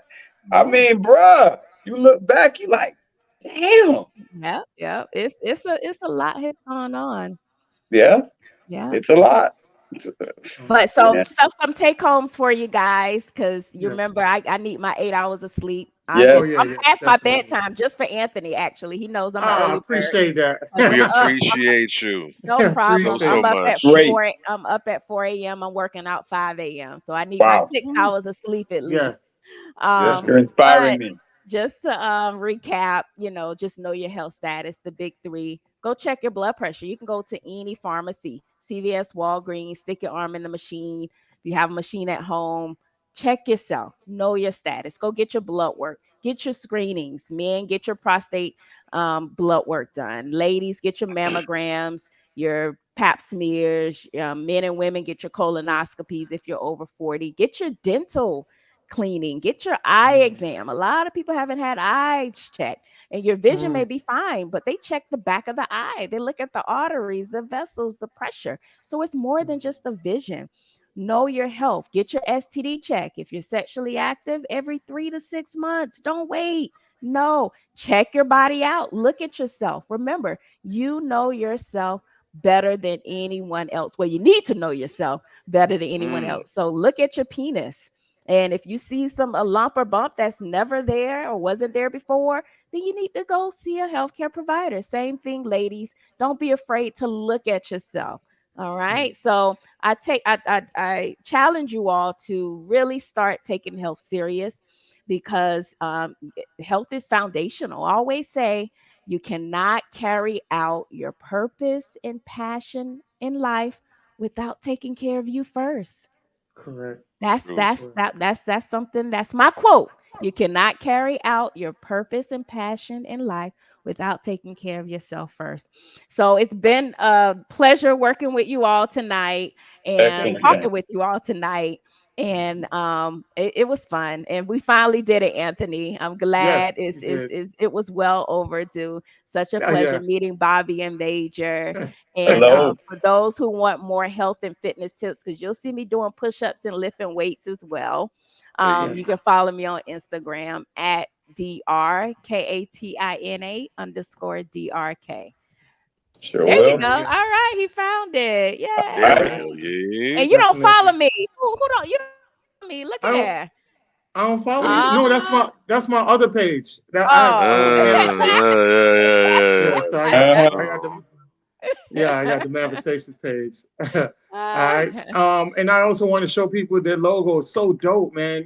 She's doing Oh yeah. phenomenal Yeah. things, man. So Yeah. go check her Yeah. out if you're here in South Florida. Inbox her, get that information. Super dope. That's why I wanted to bring her on here so you guys could see she's really down to earth, very knowledgeable, have all the accolades and the information on. So you're not getting somebody that you're just going to be steered in the wrong place. She's not going to lead you blindly.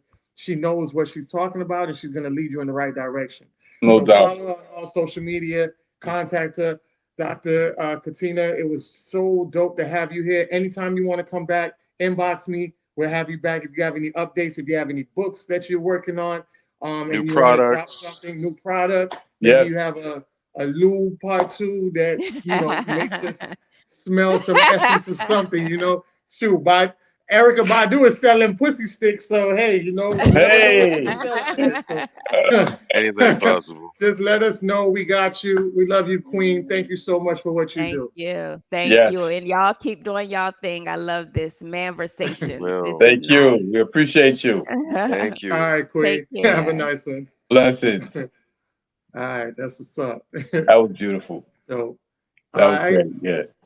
All right. yeah, her book is dope. I don't know why I didn't, I have so many books here and I put them in a spot and I didn't even I meant to go and dig and find it, but I have the book here. It's a dope book.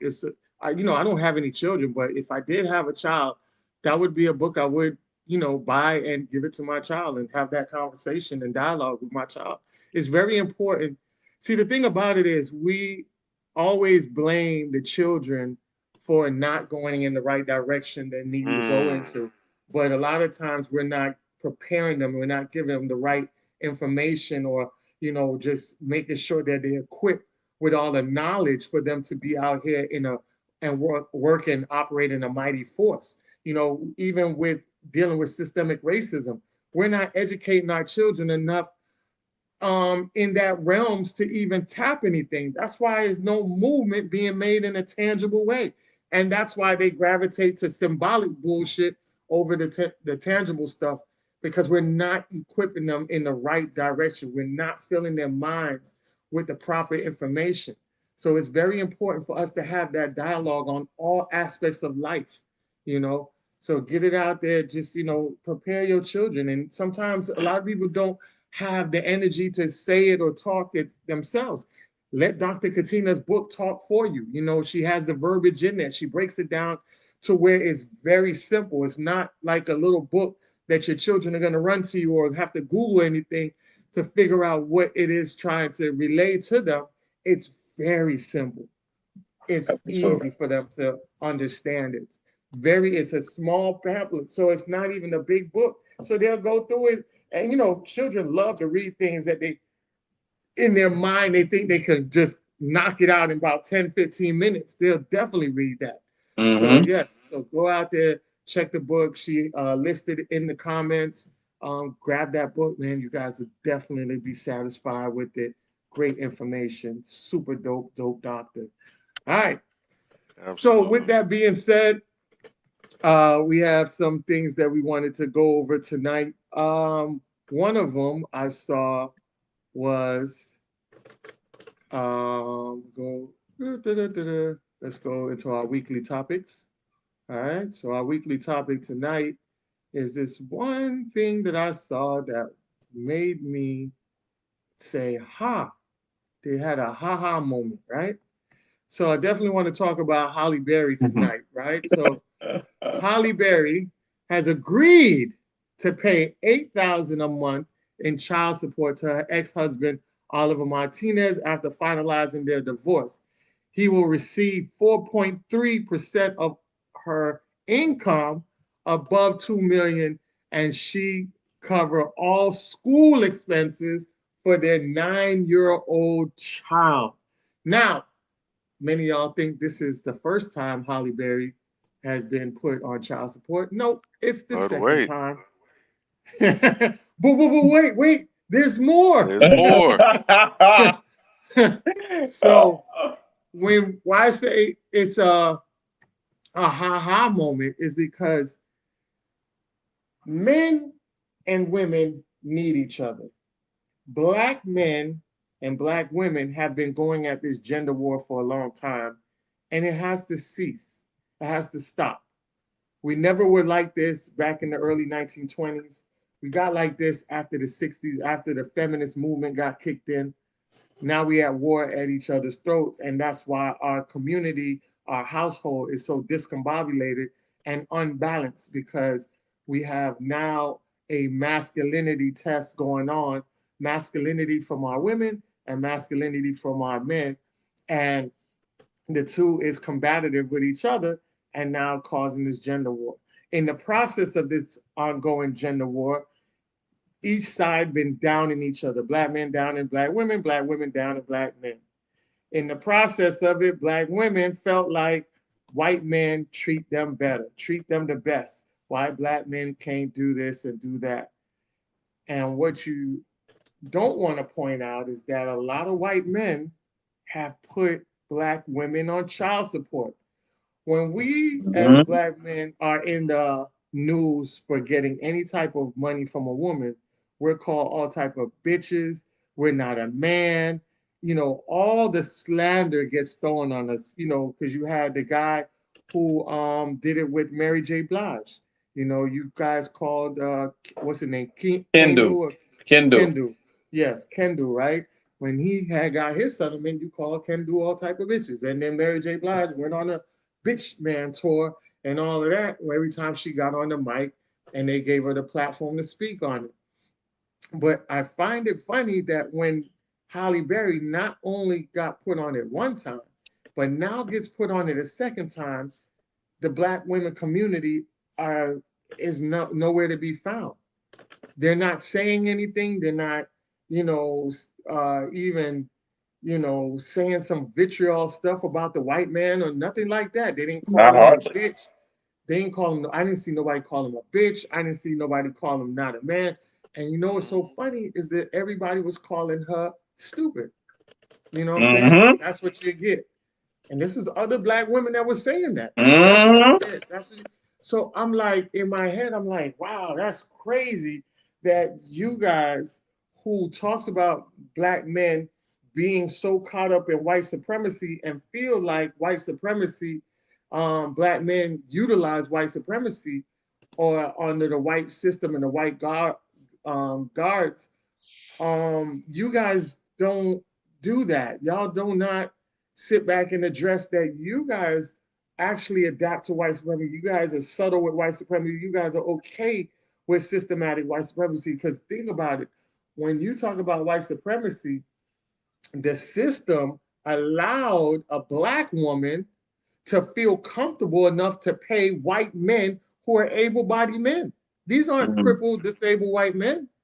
These are able-bodied white men out here, and they look at you and say, well, you're black, and I'm not going to award a white person money to a black person, even if you're a black woman. No, you're going to take that money out your pocket, and you're going to give him this, and then on top of that, you're going to pay for the child's schooling and everything else.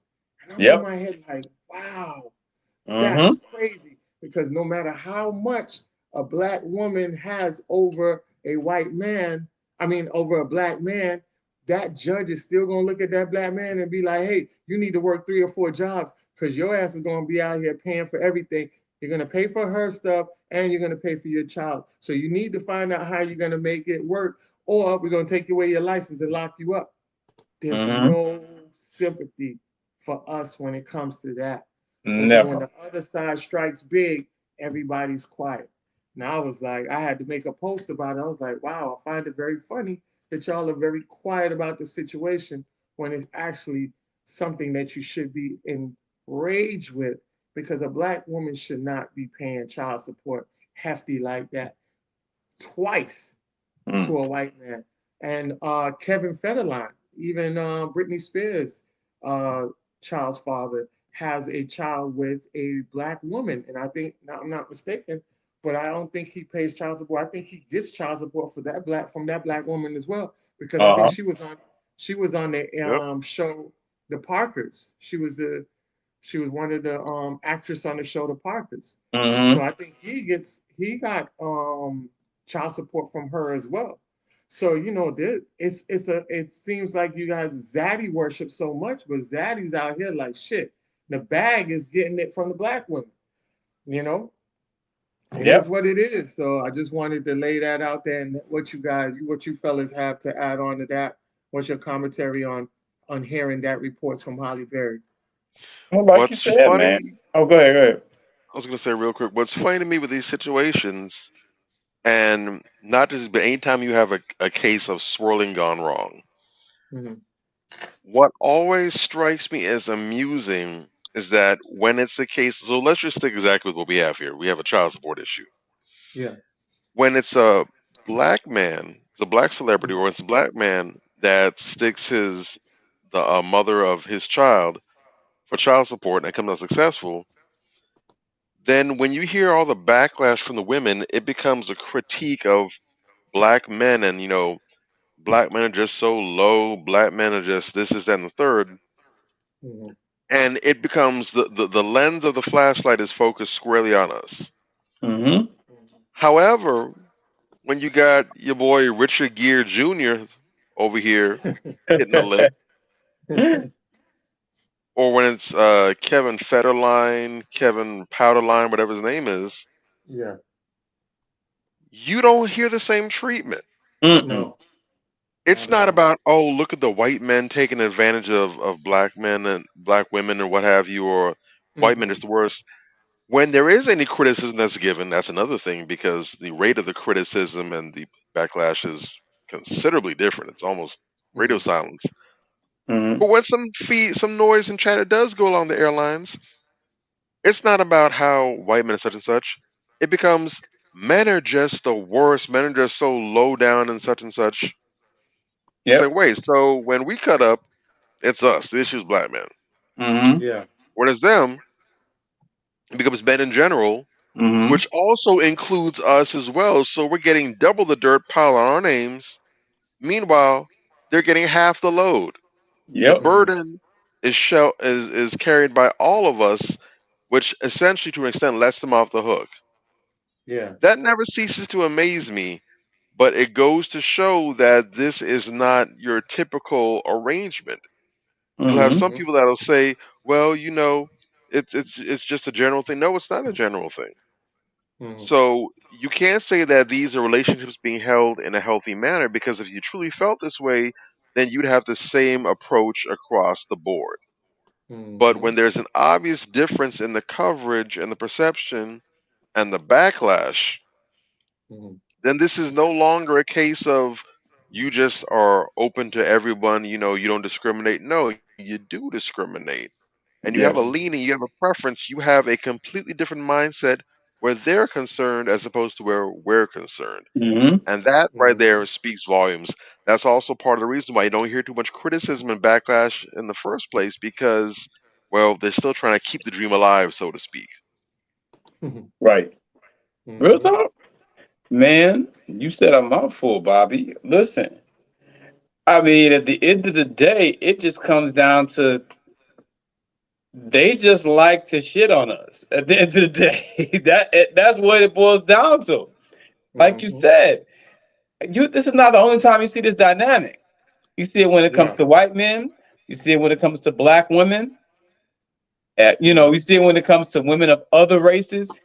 Nobody is treated the same. You said Yeah. that they'll say that men ain't shit. I won't even give them that. If there's a white man, Mhm. I don't see them criticizing men at all Mhm. in most of the instances. In the rare case that they do, they'll say, okay, men ain't shit. But when it is a white man, they are so vested in white man worship that Mhm. they cannot even bring themselves to criticize a white man that they don't know and won't ever even see them. It's not like this is the white man that's the CEO of your company. You understand what Mhm. I'm saying? You don't want to criticize him because you might lose your job. You've never seen this man, you know. Mhm. But if it ain't something where you can criticize the big bad old black men's, you ain't got nothing to say. Mhm. That just tells me that you full of shit. You just like to talk down on brothers. That's all it Mhm. is. It's this Yeah. low key misandrist vibe that I've been seeing in black women for the last 5 years. Mhm. Okay. Some of it's not so low key because as time progresses and they get more and more comfortable and they get more and more knuckleheads reinforcing their idiot talking points, you understand, they start to put their chest into it a little more, just like Busta Rhymes, start to put his chest into this whole tether talk, um, Mhm. where he's talking about how Americans, the U.S. ain't got no culture. They shit is our shit. I put up a clip in the chat of him saying that earlier this week. He's getting so much more comfortable. I know Ann said it was an older clip, but at first he wasn't saying stuff like that. And he even gives credit to the Latinos. He finds camaraderie with the Latinos and giving credit to making him feel more comfortable putting his West Indian culture in his music. Whereas black folks were the only reason we knew about this nigga to begin with. You understand what I'm saying? So let's talk about it all. You know what I'm saying? That's kind of the same dynamic that I see with a lot of these women. They're sticking their chest out with it. They're getting more comfortable with their misandry because they see that it has become normalized, even popularized and encouraged. So now, you know, whereas before they kind of kept it to themselves, now they're wearing it on their sleeve and they're leading with it. You know, so it's bad and good because I feel like it's important that we know who the traitors are among us. You understand what I'm saying? That it's important that we know this because, as Anthony often says, we ain't gonna save everybody, and we don't need to. Some people just need to, you know, they need to be ostracized from Black society entirely, and just thrown to the wolves. You know, Sister Hallie, you know, she likes paying off white boys. Hey, it is what it is. You know what I'm saying? You know, because for the longest time, though she didn't come out and directly say it to my knowledge, she was one of the people who fed into this narrative of, you know, okay, well, white guys are better. You know, I understand she has some rough run-ins with some black guys, but I mean, my God, at least they ain't taking up everything she got. Yeah. You know what I'm saying? So, damn, you know, and let's just keep it a buck. If we're talking about Halle Berry, the common denominator seems to be her. Yeah. Everybody has a problem with Halle Berry. Black men, white men, Asian men, you know, humpback men, whatever. Any kind of man, if you're dealing with Halle Berry, she's the problem. So, I mean, when are we going to do that self-work? You She is the dig? solution to all the world's problems. She is the one thing we can all agree on. Okay, yes. She's the answer. Yes. She's the answer for unity. A lot of these women, particularly, you know, those that are in Hollywood of the middle-aged persuasion, you know, they have this same dynamic going on. They couldn't hold on to a man to save their life. You understand? And the few of them that do have a little piece of man, you know what I'm saying? Look at what they got. Look at the betas they got. Shout out Jada Pinkett. Shout out Gabrielle Union. I'm just saying, you know what I mean? Like, brothers, we got to stop taking these L's, man. Real talk. But this is a common thing. I'm not surprised. And you know what? It just is what it is. I made a post earlier this week myself talking about the boss chick mentality. Well, you got to pay the cost to be the boss, is what it boils down to. Because, you know, women want to cry foul. The only thing I've seen women say is that, you know, it's not fair how women have to pay child support now and how women have to pay alimony now, whatever the case may be. But those same women will turn right around and tell you how much they want equality and how equal they are. Yeah. And, you know, how they work just as hard as we work like you work. No, you don't. But you know what? You're going to say that you work like I work. Okay, we'll give you that. So since you work like I work, you pay like I pay. Oh, now you don't want equality no more. You got to make up your mind. You got to stop talking out of both sides of your mouth. Because if we're going to have equality, God damn it, we're going to have equality. You might want to look up the definition of the word equality. There was a Republican politician a few years back that was talking about how he was drawing up legislation to garner wages from both men and women for child support. We need to protect that man at all costs, I think. Because at the end of the day, if you want to stop all this professional baby haver shit that we have going on right now, that's how you do it. Hold them equally accountable. That shit'll stop overnight. Oh, yeah. I'll land my plane there. Just Definitely. saying. I'm just saying. How we So gonna do yeah. it, y'all? How we gonna do it? Hey, like you said, it costs to be the boss. So that's Yep. just the thing that they do. And in the system, what they like to do is they like to, and this is very important for y'all women out there to understand that they have a thing called um, blue case, right? Which is a blueprint to whatever that they want to establish. So uh, if they have a black woman paying child support on record, a lot of these lawyers will use that case as a blueprint case to establish that same means for their client. A lot of times you'll have a woman that might end up going into court being thrown on child support, and the client, their attorney probably be like, hey, well, at this case, you had the Holly Berry case, you had the Kevin Federline case. Yeah, Your Honor, these men were awarded such and such because they did da da da da. And then when you're looking at it from the outside looking in, you're like, damn, okay, shit, I didn't know it was gonna go down like this. And then you end up seeing that those blueprint cases end up being the concrete foundation for you to not get um, removed out of that case or dismissed from that case, but more than likely be the guy be awarded the money instead. And now you're running around here wondering what happened. Why am I being treated like the man now? Well, you wanted to fight for equality. Equality, isn't biased under these terms that you guys wanted equality to fit. And that's what happened. And now you're starting to see a lot of people are now reverting from their masculine sense into their femininity. And now everybody wants to be back into their soft girl moment.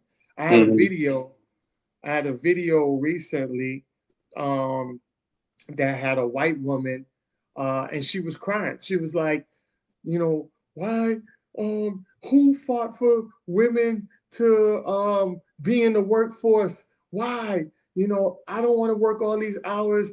I want to sit home and I want to, do all the feminine things and stuff like that. I don't want to work. And even though people might take it as she was kind of doing a parody, she wasn't really doing a parody. You might interpret that as that, but she was being very real. A lot of these women, now that they see that you are granted equality now, a lot of these women don't want it now. You know how it's Mhm. like a child with a toy, right? So you give the child a toy and you say, that no, the child says he wants a toy, and you like, no, you don't need the toy. You got plenty of toys at home. Now the child does a whole hissy fit. Okay, now you feel sorry. You feel like, okay, I'm gonna buy the child a toy. You go and buy the child a toy. Guess what? After you buy the child a toy, as soon as they get home, they throw it down and go play with the old toy. They never really wanted the toy. They wanted to fight to see if you would give them the toy, and you gave them the toy. Now that Mm. they got the toy, they don't even want it no more. It's the same thing. He was out here fighting for equality, ripping necks, going marching, campaigning, picket sticks. Now that you got the equality, you're like, shit, I don't even want it no more. Mm. You know? Mm. So it's the same thing that if you look at the childlike effects of it, it's the same thing that women are going through now. They're like, hell no, I don't even want that. I want to sit in my soft girl era. And I want to be basked right in that realm. I don't want to be outside of it. And that's where we're at right now. So guess what? You fight for something and it comes back and bites you in the ass. Now all of a sudden you don't want it no more. You can't pick and choose. You can't have your cake and eat it too. It doesn't work like that. Mm. If you fight for something, you should be fighting for something that you want to hold on to. You don't fight with it just to say, hey, I fought with it, but now that I won, I don't even want it. It shows hypocrisy. It shows you being a very hypocrite to the situation. Mhm. And I've told y'all before, stop campaigning for stuff that's going to come back and bite you in the ass Black women, y'all starting to do that a lot too often. Y'all campaign for the LGBT community. Hey, nothing wrong with campaigning for the LGBT community, right? LGBT, there's some wonderful LGBT members out there. But I told y'all before, when you campaign for something, you have to dissect it. Because once you accept everything under one big umbrella, you take everything underneath it. When you were out here fighting for the LGBT community, you should have got straightened with them to say, hey, I'm fighting for the rights of the people, but I'm not fighting for the agendas to come in there as well. Because you guys never separated the two, now all of a sudden, you're fighting the agendas that you just accepted. So now you got the LGBT community that you ran down picket sign and campaigned for, went to the courthouse and got a lot of movement for them in tangible ways, now turn around and look at you as a woman and say you're a birther and you are a bleeder, but I don't recognize you as a woman. And a chest beater. Yep. Exactly. And I don't recognize you as this great goddess that God divinely created you to be, because every successful individual on this earth came through a vaginal canal. Something nobody else can do. Only women can do that. Right. Natural women. And for you to sit here as a natural woman to campaign for the LGBT community without setting boundaries to say, listen, we accept the LGBT people. We don't have nothing, wrong with them. We don't see anything wrong with them. We embrace them. But not this shit over here, this LGBT agenda that's out to destroy us and society in general. No, I can accept you and love you, but that you could keep that shit outside the door. You didn't do that. You didn't set the boundaries. And see, that's a lot of things that come into relationship now. You don't set boundaries in your relationships in the same way, and that's why I come back and kick you in your ass. Yep. You gotta learn to separate boundaries when you're marching and campaigning for people. I told y'all about that way before, and I showed dates way before y'all sat back and lined up with the LGBT community. I said you should make sure that you are accepting their community and not their agendas. Nobody listened. Now I come back and kick in your ass. Now I done told you guys about the immigration. This is another one that's going to come back and kick in your ass. Yep. It's coming. You're running around here campaigning for immigration. The immigration, remember, people will sit back and say to me, hey, Aunt, you are a Jamaican. Well, your parents are Jamaican. You're an American because you were born here, but your parents are descendants of Jamaica.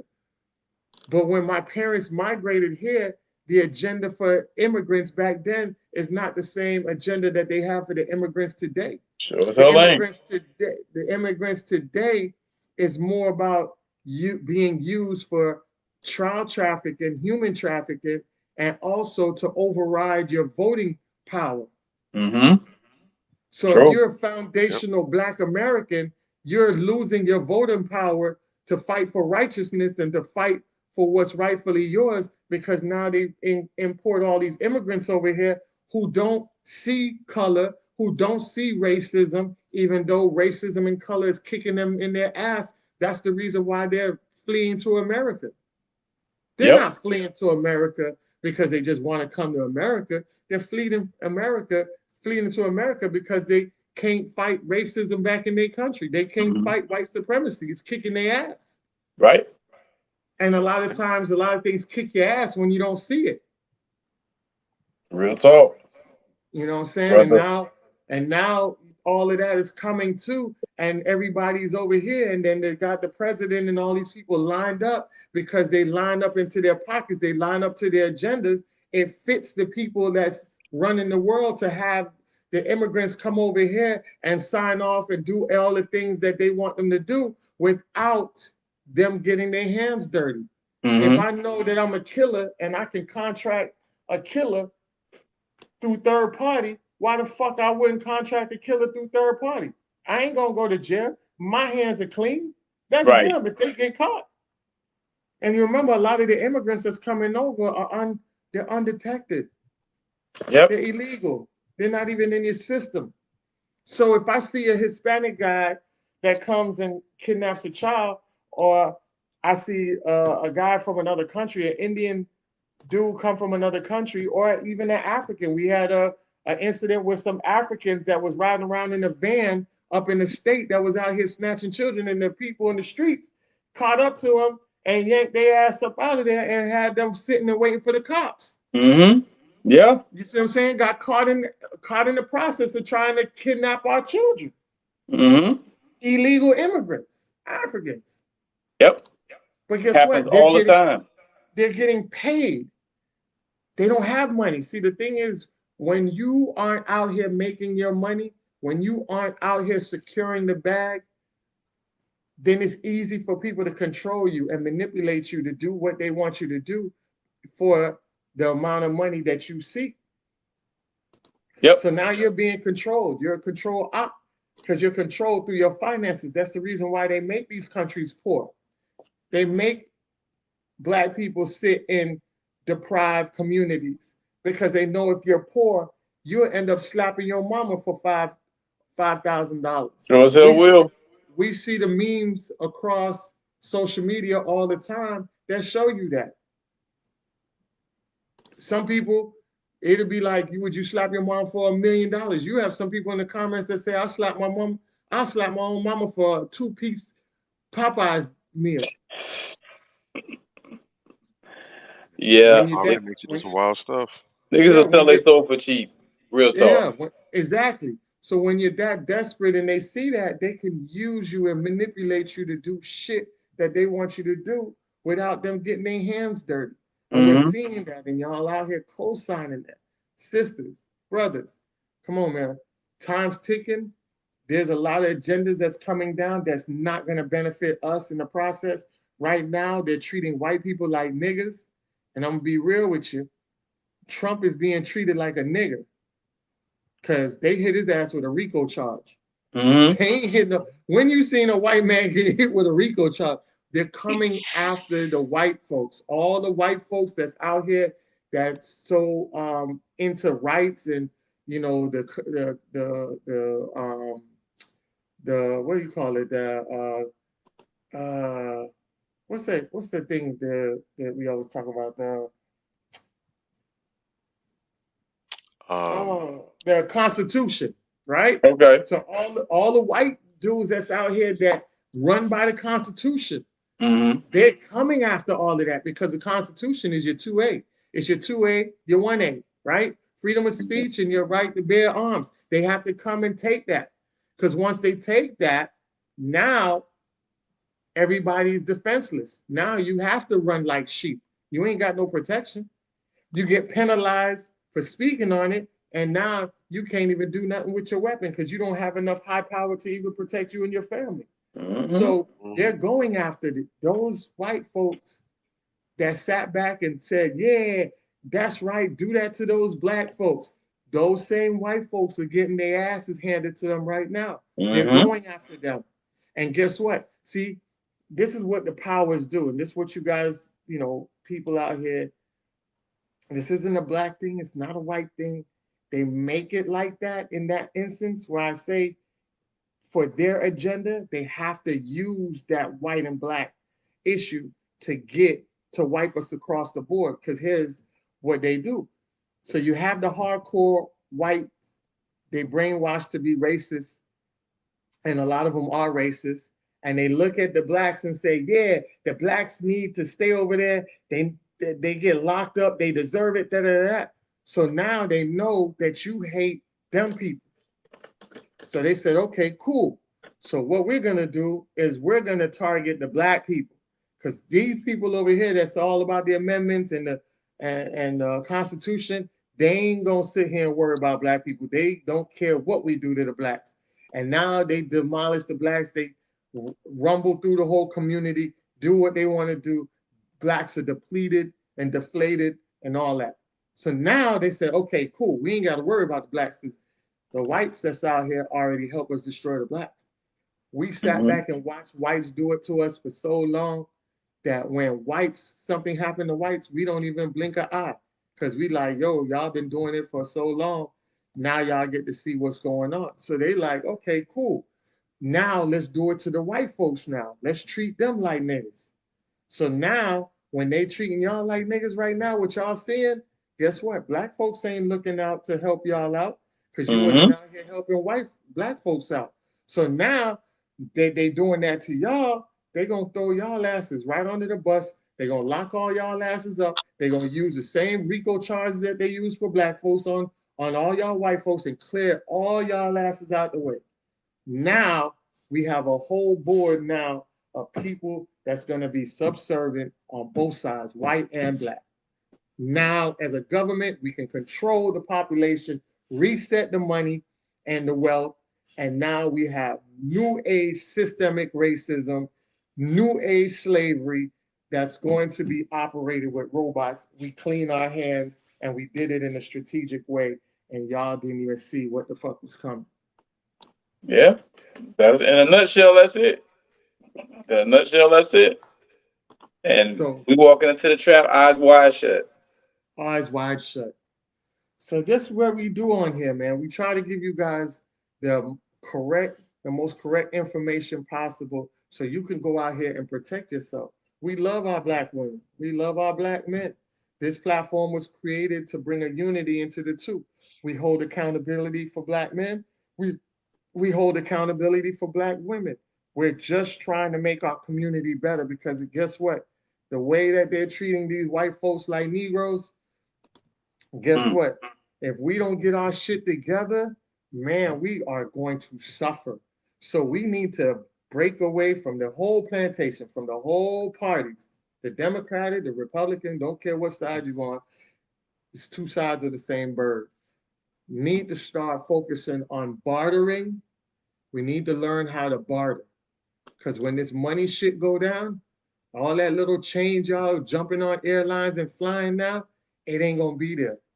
So we need to find out who can make certain things, who can do this, who can do that, and start bartering. So right now, you need to go out here and practice and get your arts and crafts up, get your skills up. Whatever you can do, great. That's gonna be your money in the future. Because the only way we survive is through bartering, because they're gonna shut down the banks. Everything is optimized now. Your grocery stores, you can't even go in. It's not going to be anybody there. You're going to have to scan your way in and scan your receipt to get out. Your cars is automated. So shit, if they shut down the electrical grid, your ass can't go nowhere. And remember, in 2030, I think it's 2035, all gas cars are going to be banned. So you're going to have to get on the electric wave sooner or later. And when you get on the electric, they're gonna control you. There's some more controlling when everything is electric, because I can hit a switch to cut it on, I can hit a switch to cut it off. Y'all ain't even know, a lot of y'all ain't even know that they have these smart meters in your house. They're putting a lot of smart meters in your house. Do y'all know that the smart meters is really like some kind of operated switch that they can cut off and cut on at any time? So think about it. If you don't go out here and like they telling you guys to go and they talking about a lockdown and you ain't, then they can look on your reports and say, hey, you didn't go get, so guess what? Lights off till you go get it. Yeah. Facts. So I want you guys to start thinking outside the box. I want you guys to understand that our children are important. Me, Drake, Major, we're halfway through our lifespan. You have children that's being born right now that's not going to be set up in a suffice way to survive and to fight back what's coming their way. Because if you're not arming them the right way, then guess what? They're just gonna have to lay down and take it. So we want you guys to start thinking out the box. We want you guys to start networking with people. I told people that I was where I work at, you know, when I go and drop off certain deliveries and stuff like that, and certain people I'm cool with, and we chop it up. And I tell them, I say, hey, look, what you guys need to start doing is you need to start telling your family members, listen, you need to meet up at grandma's house at 3 p.m. every Thursday. If the power grid go down, if there's no communication with phones and nothing, we need to meet up at this house Thursday at 5 o'clock every week. And that way everybody's able to communicate with themselves like that, with their family members like that. You guys have communication, so that way you're not laying around wondering what the fuck is going on with your family. You see what I'm saying? With all these illegals that's coming in, undocumented people that's coming in, if they do shut down, then these people are going to be out here street sweeping all type of family members. The family member get missing, you can't call the police, you can't do nothing. So I want you guys to start being prepared, be proactive. You know, we as the Black community, we always like to be post-active, which is the worst position to be reactive after shit happens. That's crazy because the damage is already done. There's not much you can do after the fact. You know what I'm saying? So definitely get that stuff done. Think about ways and things to protect your family, training, food. You know, like I said, we talked with Mona Lisa, had a great conversation with Mona Lisa. Mona Lisa's up there with Aaron, and they're farming. You know, they grow everything off the crop. So they already established a base with them. My base links out to Bobby and Major. And whatever, if something go down, they could get crops and foods from them. You know what I'm saying? So that lets you know that we already one step ahead just in case it come down to that. And you have to be like that. There's so many black families out here and black men, black women that's out here doing great things and starting their own and farming and all that. We don't know what city you in. We don't know what state you're in. Find these people. They're out there. There's a lot of black people living as far off the grid as possible. Find them. Find them. Network with them. You know, even if you want to go in the Jewish community, hey, you know, a lot of the Jewish community, they don't eat farm-raised stuff. You know what I'm saying? Hey, get your meat from the Jewish community. Find out what their contacts is. Try to mingle with them. You know, because when we start to survive, man, you're just trying to survive. So it's very important, man, that we as black people have to find ways to survive out here because we're not putting the extra effort to build our nation within this nation. We should already have multiple Black Wall Streets up. We don't even have a stable community through inflation now. Even our blackest community, shit, First 48 don't even have no Sears no more in Miami because it ain't no goddamn 62nd Ave no more. They done destroyed all of that. So where they gonna film from? Yep. Ain't that something? All these black areas that we have, they're not there no more. All the black people had to flee to different townships. You know, and that's another thing what I wanted to show you guys. You know, when it comes to that, when you guys are in here migrating to different areas, watch where you're going, because at the end of the day, you know, we live in Florida, which is sundown towns. So there's key towns that, you know, you just need to stay away from, you know, regardless of the inflation. And you see them here, Coral Gables, you already know, you know, Delray Beach, Palm Beach, Melbourne, St. Cloud, Ochi, Sam Salou, what's that? Daytona Beach Shores, Flagler Beach, Yankeetown, right? So Cedar Key, the Elfers, Gulfport, Holmes Beach, Longboat Key, and Venice. All right. Winter Haven, these are places that I Mhm. know black people in. So watch these things. Sundown towns are real. They still exist. Just because the media don't cover it, and just because kids are dying over there all the time or being kidnapped, you just don't hear about it. Last time you really heard By something national design. about it, yeah, and something last time you heard something national about a black child being killed in the sundown town was our young king that got Trayvon. assassinated. Trayvon, yeah. Trayvon. You see what I'm saying?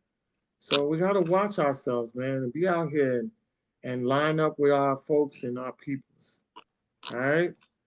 And for the record, the So only anything, reason that even any, reached made noise like that was because there was, even though she wasn't there in person, there was a mhm, witness to what happened who was listening mhm. down here in Miami. So if there was something that happened up there, they could have better self-contained it. But they Yes, had somebody in a major city that heard about this and was able to go and make noise and say, "Hey, I was a witness to this. I correct, heard such and such." correct, Otherwise, that would have been correct, swept under the rug like everything else. Mm. correct. 100% correct. So yes, definitely, man. We got to be on board. We got work to do, and we can't be jacking off. We can't be slacking or anything like that. We got work to do, and we need to start doing it, man. We're past due. All right. And shout out to Freezy Prince, man. Shout out to Freezy. Just you talk about buying the block. He bought the block. He has that whole corner coming on 183rd and 441. So you already know Freezy has the studio at 183rd. And now he's taking over the Love Boat and that plaza as well. And I've seen the Okay. blueprints for it. And that joint looks nice, what they're about to build over That's fly. so shout out to Freezy for doing that. Signed the paperwork and everything, Mm. bought that up. That's what we need. That's what we need to see more of. And in different cities too. You know what I'm No doubt. saying? We need more of that. All right. With that being said, we definitely can go to our hell yeah and hell nah segment. All right. Let's get it. All right. All right. So hell yeah, hell nah. And this week we have, oh geez, what did I do? Hold up. Hold up, family. All right. So this week segment we have, all right, here we go. All right, y'all ready? Let's get it. Let's go. Yeah. All right. So first up, C-SPAN. Hell no. Hell yeah. I have to C- give C-SPAN a hell yeah. I have to give C C-SPAN? hell Yeah. yeah. Because I'll C-SPAN give it a hell yeah. Uh, C-SPAN gives you the mhm. real news. It's no Oh, whole bunch of opinions and all the liberal and the conservative. They're kind of boring, mhm. but they give you the damn truth. I'd rather Okay. have that. Hold on. Is C-SPAN where they do like the Those real? those live congressional hearings and stuff. Yes, Yeah, okay, yes. gotcha. Okay, I didn't. So Okay, so it's yes, real that's a news, hell but yeah. most people don't pay Yeah, attention because it's boring because it's yeah, people yeah, talking. yeah, yeah, But yeah. if you sit up there and listen, Yeah, Yes, you will hear a you'll lot of pick up what's some going game. on. yeah, Right? That yeah, you get to hear what's gotcha. happening live in the flesh. The stuff that they're actually talking about. I remember when they were floating that bubblegum high cholesterol nonsense HR 40 whatever about the Well, bill to study Yeah, reparations. I made sure when that was floating around, I was listening to some of the coverage on there. And if mm, you were able to decipher what they're talking about, you can basically hear how it's a whole bunch of nothing and everyone's just hmm talking in yeah, circles. But they're making sure the chatter sounded real good. So if you weren't thinking to that level, you'd assume, oh yeah, they're talking about it sound really good. But you can basically hear how much of a nothing burger it actually was and how it gotcha. was ultimately meant to not really do anything but just spin in circles. So it's really important, especially if you hear some of these campaigns that they're doing about, oh, make sure you vote for such and such legislation, Yeah, yeah, or you hear about a bill that's on the floor or whatever. yeah, Tune in to C-SPAN at least for 15, 20, maybe 30 minutes if you can, and see if you can catch some chatter on it, so you can actually hear the people that's actually promoting it and putting it out there, as yeah, well as the people who are against it, and listen to both sides, because we understand the concept of controlled opposition, where sometimes they try to put something out there and make it sound as if this is something that you want to actually vote for or support, when the reality is this is something that should be dead in the water. So you need to hear both sides so Mhm. you can form a proper opinion about things. And C-SPAN is a good place where you can do that at. Mm-hmm. Yes. Okay. So C-SPAN is where they had all of Biden's racial shit on the floor when he was talking about black folks and how they need to be contained and all that other stuff. Okay, got Yeah, you. it's Yeah, unfiltered. yeah, It's really yeah. Okay. Yep. unfiltered. Yes, yes, yes. They caught Hillary with the super predators on C-SPAN. Uh-huh. Yeah, yeah. Yeah. Okay, got Hmm. you. Yeah, yeah, yeah. Yep. Definitely rock with that. All right, Blair Underwood. Fuck yes, that's my Hell yeah. dude, man. I Big rock Blair with ups to is Blair Brother Underwood. Blair. that's the dude. Yes. That's my guy. All right. All right. Next up, SWV. Hell yeah. Hell Fuck yeah. yeah. You can't Love have my 90s sister. R&B without SWV. Oh man, Ooh. they was oh gosh, Coco. Yeah, I like there was the other one. What was the other one was really my crush. I don't know none of their names, bro. I just know Yeah, their the music. other one, not it wasn't Coco, and it wasn't the other one that looked like Coco. It was a little shorter red one, I think. I don't know what her name was, but she was definitely up my crush on that one. All All right, right. Jimmy Dade. Jimmy Dade. Who's that? Hell yeah. Jimmy That's Dade? my guy. Jimmy Jimmy. Day is a problem. You never heard of Jimmy Day? No, give me who he is.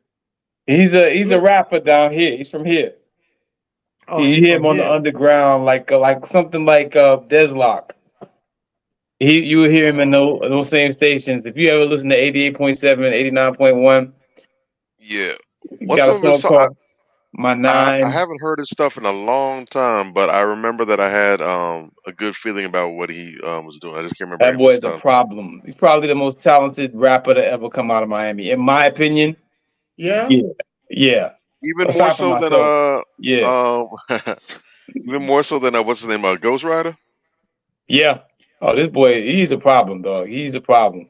You Look him Let me said up. dig more He his than got stuff a up who? song again. called Go, Lights Out. Who? That's the Oh, one I heard. Okay, okay, He okay. got It's a been a song while since I called heard that Go, though. Lights Out. That boy is a problem. My yeah. Nine, Get It In, Vulture. That if you've been in the hood, Jimmy Day got at least a good 10, 15 bona fide hit records, bro. Oh, damn. He Okay. is a I'm gonna problem, check. though. I'm gonna check him out. Yeah, check him out. All I'm right, gonna send you Coy. some shit. In fact, Nice. All yeah. right, Coy Leray. No, Coy no, Leray, no. no, hell no, Uh, I can't. uh, I can't. mm-mm. She's the least toxic of the female rappers that's out now, but she's still Yeah, toxic. yeah. I She can't. working on it. You know, Yeah, I can't. I can't, bro. I need her to do better. Is I what I need her need. to do better too. Yeah, yeah.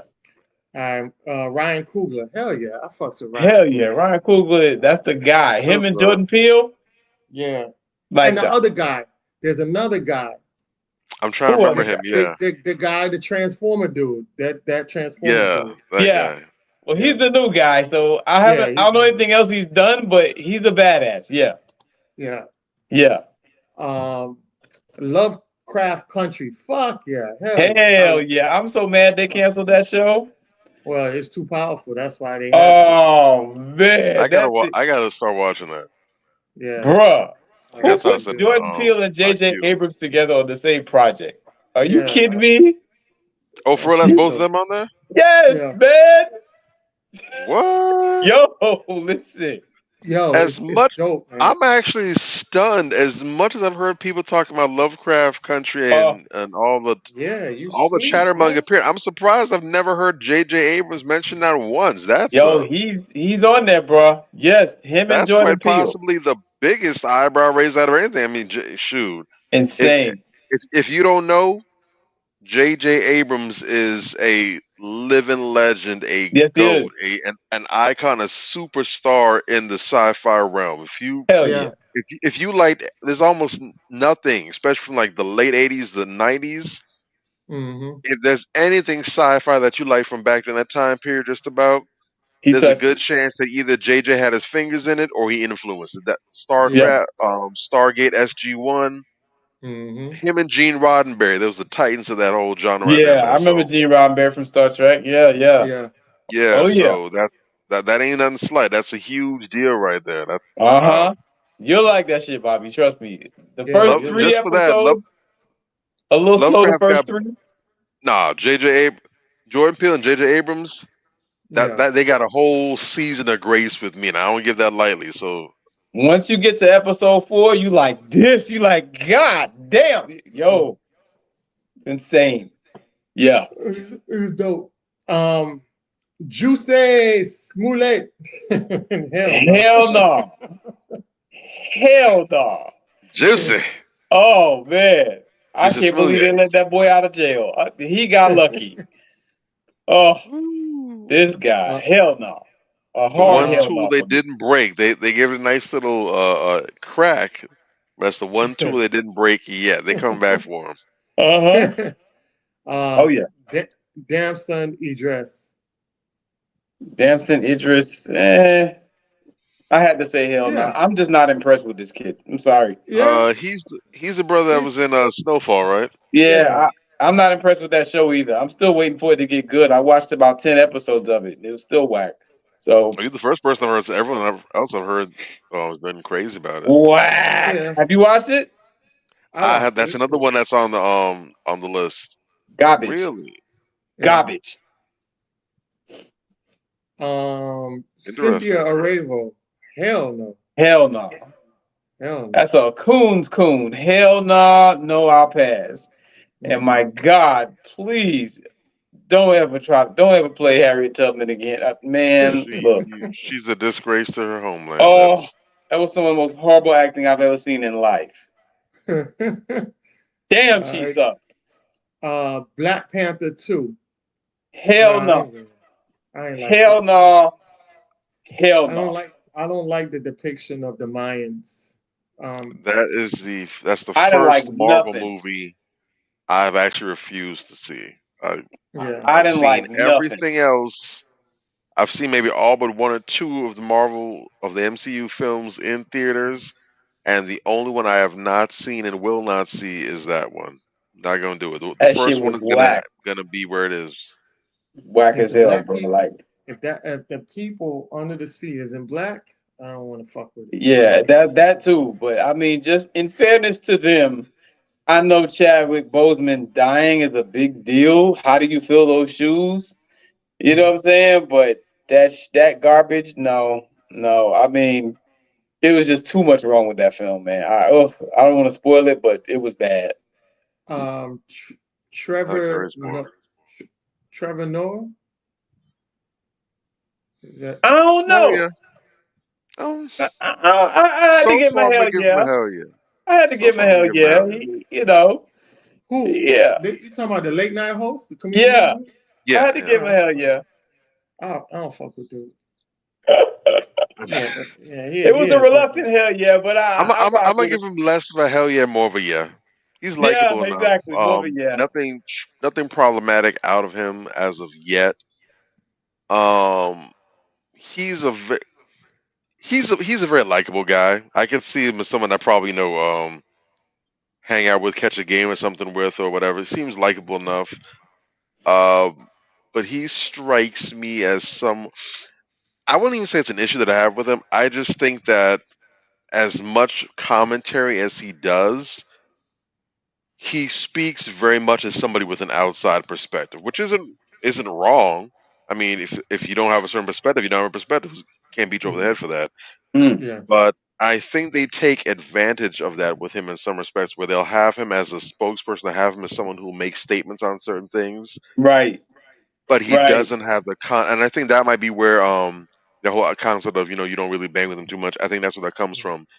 He speaks as a person who doesn't understand the context he's in. He speaks from Hmm. someone Right. who's on the outside and doesn't know.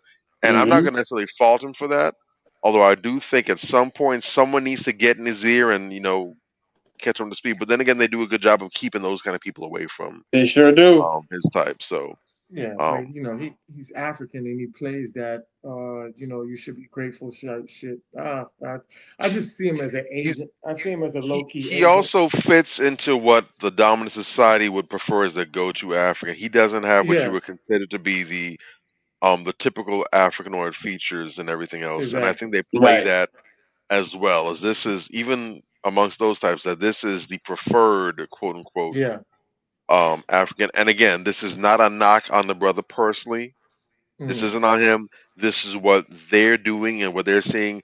But again, this is something that you would really understand if you lived in a place where there is direct, overt, systematic white supremacy. If you're in a place Mm-hmm. where it's Right. not, where you don't necessarily have those agents dancing in your face, whatever, it might be easier to get caught slipping or be a little bit in the dark about it. So Real talk. Yeah. Correct. Meghan Markle. Hell no. Hell no. Hell no. you just That want a lady hell lost nah me. list tonight, huh? Oh my God. That lady lost me when she went on there talking about she didn't realize she was black, lady. If you don't shut your ass up. I don't know if it's true because I don't really follow no gossip like that, whatever. And the only time I really know these things is when my She damn said it. timelines get bombarded like that. Mm-hmm. But apparently they're heading towards separation now too. A word? Oh wow. I wouldn't be That's the last surprised. bit I heard a few years ago. Things have come to a head, and I don't know how true that is. I do know that with all the hype they try to use them for, that they definitely wouldn't necessarily want to be front line with the news. But I have heard the trickles of that. But Yeah. I'll have something to say about it once I get proper confirmation. But if so, Mm-hmm. Yeah, that's a whole mess over there, man. Oh, Oh yeah. Box Benz G Wagon. Hell no. hell yeah, that's my shit. What? That's the No. shit right there. That shit. I don't know how they put that pedal up there, dog. That pedal is the G What wagon is pedal? an iconic vehicle. the brake pedal. It's actually higher. Like, okay, so you have the gas here, and you know the brake pedal normally be like right next to the gas, but they put the brake pedal like up, kind of like you stepping on you remember the what's that shit? The emergency brakes. You remember you used to step on emergency brakes back in the Uh, day, and you Okay. like to press down on that shit. I don't Mm, like how they did that shit. They mm. like elevated. Yeah, it's just a whole Okay. All clusterfuck. right. Yeah. To each G his own. wagon, Uh, just Okay. that, just That's my that. joint yeah. right So there, nice. man. That motherfucker. Oof. That's still one of my top five SUVs right there. Top five. Easy. Oh, I love that thing. Yeah. Linnell. Hell no, bro. I know. No. I want to I'm like Lunel, but no, I Same, just can't, same. bro. Like, yo, when I found out she had an OnlyFans, oh, nigga, That right. they're trying to beat them I cheeks. completely forgot about that. Why would you remind what? me about that? Oh man, that shit hurt me so bad. I'm like, bruh, Man, cause stop talking. You the just elders, man, what the elders doing out here, bruh? Oh, It's rough. somebody showed me today some older Colombian chick. She's like 56 and she got a whole entire OnlyFans, but she's one of these chicks that looks great for her age, but ain't got no prospects. So that's what she out here doing. And her niece in the game too. She out here promoting her niece pages. So I'm like, Jesus Christ. I mean, no, boy, this shit, culture of failure. it gets stranger and stranger, bro. Like, real talk. Arnold Schwarzenegger. No, I like his Hell movies, but no. Hell no fuck for that him nigga too. His no fuck English that speaking nigga ass. as a governor. He suck. He's been in I some don't like iconic that, bro. movies. I give him props for some of his movies, but When I was a Like yeah, child, he was the nah. like shit. Conan. Oh, I fucks with Conan. Nigga, that was my shit, He was in dog. When we some were icon. kids, Yeah, he was the and go-to Conan. action star. I liked him better than as Yeah, as Stallone. as far as the roles go, he was one of the early prototypes of these typecasted actors where yeah, you've accepted that he's only one type of role, but he's one of the people that actually made that a good thing. And to be yeah, honest, the whole action movie era where the standard was the bodybuilder type builds whatever, yeah. he definitely was leading the charge with that. The action, Oh yeah. the origins of the action film as we know it would not be what it is today if it wasn't for the likes of Arnold Schwarzenegger. Real So dude talk. was so for his Hollywood career, Yeah, for his bodybuilding career, because even today, a lot of yeah, cats that get in the bodybuilding industry, Arnold is still that gold standard. So for yeah, that also, give him props. Everything His else, early nah. Hollywood career, I'd like yeah. to say, because later on he started Uh, making movies like Kindergarten Cop. Nigga, he could have kept that shit. But yeah, Yeah, that's how the the game early went. days. I With like the when he was. exception of Jingle All the Way. Jingle All the Way, that's a classic holiday, Oh but that my was funny god. as hell. That was Okay. hilarious. Um, But it yeah, started when getting sad later on. he had when he commando. Oh Yeah. man, that nigga threw that pipe and he was like, he's like, yes, let off some steam. We have to get to the chopper. Yow, yow, yow. I've got to go to the bathroom and shit is going to explode. Yow, yow. Oh Shout out god. to Aries Spears, but Aries Spears got the greatest Arnold Schwarzenegger Oh impression ever. man. Oh yeah. I used Oh to man. cry hearing that. Yeah. Erica Alexander. Hell yeah. Hell yeah. I know the name. Why do I know the name? I'm gonna say hell yeah in advance. The chick this Yeah. used to play Max on Living Single. She's a real woke, Oh conscious sister. yeah. I Oh fucks yeah, with for her. Yeah. sure. Yeah, Real woke sister out here. yeah. She's still Yeah. acting too. She's doing her thing Yeah. out here, man. Yeah, she Good. be I dope. love hearing that. Love Yeah. hearing that. She had, She on Broadway in that? I don't know about Broadway, but I've been seeing her in movies. She was in Get Out. She had a small part, but she was in Get Out. She was Yes, in she was. yeah, she was in a couple other Yeah, movies I've seen recently. Yeah, she's still working. I her like body. that. Yeah, I liked her body in Living Single, man. She has a nice shape. I Straight like that. Sarah and like Silverman. I ain't seen her acting nothing yet. Shit, I like that ass. Okay, that's fair. It's almost 11. I see it on that demon time. Boy, I heard him yawning earlier. And it's like, what the hell is y'all niggas talking about? Yeah. Yeah, Erica, she's cool. Sarah Silverman. Sarah Silverman. Why Hell that no. familiar? That's that racist Jew comedian who wore the Oh, black no. face. And she's always talking shit about black folks. She's a Yeah. piece of shit, dude. She's And what's funny, though. crazy, they still She have her was ass on whack. television now, Yeah, doing Well, commercials. because she's a woman you- and because she's also part of the Baby Hat Committee. Big ups Mm. to Corey. Yeah. I know Corey took her ass to task. I think on the 5150 last week he went in on that. Corey Holcomb is a national Absolutely. treasure. Corey Holcomb is a national treasure. Yeah, Treasure. she He got- be going after these motherfuckers heavy. Yeah. Shout Protect out to that Corey brother Holcomb. at all costs. Yeah, the Baby Hat crew's not gonna get banned off TV. That's not Nah, gonna I mean, but it's crazy, man. Because I mean, they have her in blackface, dude, and Yeah, it wasn't just blackface. She did a whole negative routine about black people while wearing blackface, and she's still Yeah. on TV getting commercial gigs, bro. Recently, Yeah, I'm like, damn. They power yeah. their own people. They protect their own people. They good. Of Uh huh. course. We gotta get Can't Corey kick me- on the show. Can't kick me on my own thing. Yeah, That'll you be can't kick me on my fly. own. Yeah, That was Can't kick me fly. on my own. I'm gonna reach out to Corey, see if we can get him on the show. That dude is a national treasure, boy. Yeah, that would be dope. Kerry Washington. Fuck yeah, I like Kerry Washington. Kerry Washington is a problem. Kerry Washington is one of the best actresses in the whole Excellent. industry right now. Yeah, She's a monster. And she's a natural with it too. Ain't nothing forced. Yes, You know, she- whatever role she takes, she acts like she's been there before. You know, Mhm. she really has. I would love to find. I don't know if they get an interview like that with her, but I'd love to find out what her process is. Because when people, and I don't do it a whole ton, but when you have people that are just really extraordinary at whatever it is that they do, it could be fishing, it could be acting, it could be business, but I'm always interested. I get really interested. My ears perk up. I go digging. I Yeah. like to find out just those little things. You know, what is it that the best or the people that I consider to be the best at what they do? What's their process? You know, how What's do you the get to secret that sauce? point? Yeah. What's your mindset? What things do you think? What motivates you?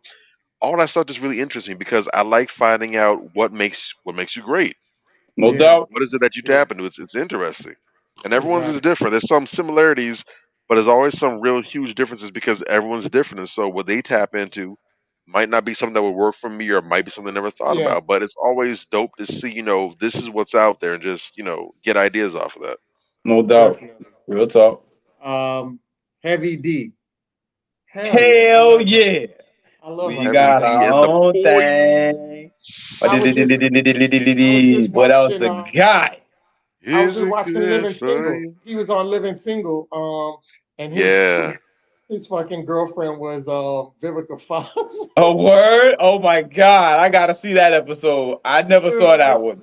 Oh, that shit Wow. was funny. They were trying to plan the wedding, and she was like, she had Regine do it because Regine was Heavy D's ex, and then she was as soon as he was like, "Oh, babe, I'm going inside the kitchen. You want something?" So Heavy D walks in the kitchen. As soon as he walks in the kitchen, she's like, "Everything he said, I don't want that shit." That's what that's what Vivica Fox said to Regine. She was like, "Hey, he's the fucking paymaster. He's that. I think he hit. He made like a big invention and made buku money." And Hmm. she was like, "Well, that's what he wants, you know." Da, da, da. So that's how that episode went down. But yeah, that's my dude, man. I fucks with Yeah, Heavy D, man. Miss him a All lot, right, man. R.I.P. yeah. to the brother. That was Yeah, Bring a the that man. was people a when I hear it. strong rapper. Yeah, What I yeah. like I like. about dude, his first song that I gravitated to Yeah, was "We Got Our Own Thing," and yeah, like, yo, just the stuff he said in that song, even as a child, resonated with me. You know what I'm saying? We yeah. still got to do the part two to the hip hop show, so me and Bobby Oh can yeah, talk yeah, about yeah. the We hip hop definitely lyrics we like. You know what I'm saying? But yeah, that song, be your own guy, man. Follow your own movement. You know what I'm saying? Like, yeah, That album, Big Time, was dope though. huge. I still got the It was tape. that one and Somebody for Me. Those my Oh, joints off yeah, of there. huge. Big yeah, Toot. Shoot. Big yeah, Toot. Man, look. Nothing but Heavy love. D was a Now that we problem. found love, it's good yeah. to you, man. That was that shit Good right there. quality music, man.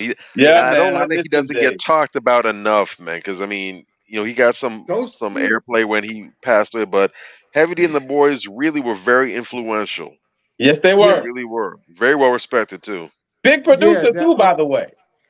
him and him That's not and talked about either. Yeah. him and Marky D. Those are my two favorite big red dudes, man. Prince, Prince Marky D is my guy. Prince Marky Yeah, D. man. I have an interview with Prince Marky D. I gotta Yeah, pull that joint up. Hey, yeah. He That's my interviewed me at the dude, man. radio station. Yeah, Oh, man. that's what's up. That's my dude, man. Dog. I play his song on my radio, dog. His song, "Come My Way." Yeah, that shit, man. That shit was dope. I didn't even know he had a song called "Come Up." Well, he has a song. Hold on, let me see. Is it "Come I My put Way"? that joint in the chat, man. We gotta very talk about powerful. that. Yeah, I think I play that on my. Yo, I didn't even know that was him, dude. Hmm? You know, he's Swing produced My for Way. Mary J. I think it's He's "Swing My produced, and Way." so is Heavy D, by the way. Okay. Um, yeah, man, these guys they did a lot of stuff back in the day. You know, Pete Rock was even talking about that. You know, he was kind of upset because the 50th anniversary of hip hop, nobody's really talking about Heavy D and his contributions. And he Right. was kind of a big deal Yeah. back in the day. I got to side with Pete Rock on that. He's right about that, man. That dude was a problem. That's it right there. You can't see it, Mm-hmm. but that's Okay. it. Yes. I'm gonna look that joint up, man. Real talk. It's I called rock with Prince Marky D heavy, it's man. called Typical Reason. Swing My Way. That shit's smooth as hell. Okay. Yeah, I'm not but knocking the fans per se, but there's definitely a difference to a large degree between what the fans of the music think about the music and who their favorites are, mhm. and who the Yes. actual people in the industry who they respect and who they look up to. Because there's a lot of stories and stuff that you don't understand. I just shared with y'all earlier how I'm trying to remember the sister's name. Oh yeah, I The forgot. Yeah. Deirdre. I can't remember her name, but basically, she's the whole entire reason why we even have that Meth and Mary song "You're All That I Need." Because Oh man, originally, that was a great. Oh, when I love that I, story. I gotta watch it Yeah. because I remember they mentioned that she's I think there's stories on that documentary they have on Netflix about the women of hip hop or whatever. Yeah. Definitely Mhm. worth watching if that's what they got on there. But yeah, Okay. she was supposed to do a write up about the TCAL Method Man's TCAL album, Mm-hmm. and that "You're All That I Need" that was just like a little small baby interlude. And Yeah. she's like, she listened to it and she's like, this is amazing, this is revolutionary. At this time in the game, there had never been an ode to women that was respectful, it was pure, it was so wholesome, so Mhm. positive, so something that you could hear this like, I aspire to this, I really want to Mm-hmm. live up to this. Nothing like it had been done before that she could remember, and she hit up Russell Simmons at the time. Yeah. That time was Mhm. like, hey, this is it. This can't be an interlude. This needs to be a full song. No one's Yeah. gonna hear an interlude. This is worth a track. He was like, And big up to Russ, he was always good for that. He gave her full creative freedom with the idea. He was like, "All right, who do you got in Mhm. mind?" She mentioned Mary J would be a good song for this. He said, Yeah. if you can get her on board, then we're gonna do it. She hit a Puff. Puff was like, okay, cool, we can do it. Only catch, I want dibs on the remix, which is how Mm-hmm. you got that remix going on. And so everybody Remix was was on board silly. with it. And she's Mm-hmm. like, when they put the song together and everything, she's like, they were dancing about for like a whole hour with that song. I Yeah, remember it that was was her, crazy. it was Great Puff, it story. was Biggie. Everybody was just in the studio, just dancing off the vibes. But the Yeah. sucky part was as big as the single was, and I believe it was the first single that Def Jam ever got a Grammy for. As big as the song was, she Mm. never got any credit, not in the album liners, That's nothing. There was crazy. no credit that she got for the song. But She did that shit though, but bruh. Yeah, so there's that a is lot of that is the best people. song. Uh-huh. Yeah, that's major. So there's a lot of people who have respect in the industry that are favorites and favorites that nobody knows about because they just don't know what goes on behind the scenes. So Right. it's important to get those perspectives in here. Well, what do y'all think? What do the artists, what are the people that's behind the scenes, what do they think about this? Because that's where you Mm-hmm. get to find out Yeah, how rich the history really is. Mm-hmm. Real talk. exactly. That sister's a badass, That's what's up. man. I really appreciate Yeah. her for that. And she's right. No, before or since, there hasn't been a song that articulates, black love from a male, like a masculine male perspective like that. It Not has that, not no, happened. Not not like that. that. There's been some okay ones, but that right there is that's the platinum, the diamond standard right there. Method don't know what he did with that song. He still don't even know how dope that shit is, yo. Yeah. It's otherworldly. Yeah. Wholesome through and through. Classic. Classic. All right. Well, that's it for our show tonight. We have our last segment, which is Crown Check. Yay, yay. Um, so tonight we were talking about our doctor.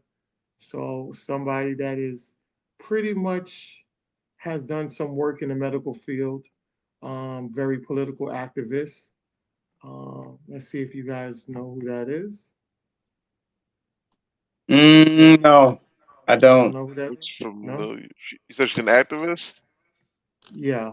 Okay. Civil rights activist Fannie Fannie Willis. Barrier Williams, first African American graduate of the Brockport Normal School class of 1870. One of Mm-hmm. the most wonderful things in human history is how eagerly these suddenly liberated women tried to lay hold upon all there is in human excellence. This constant striving for equality has given upward direction to all the activities of colored women.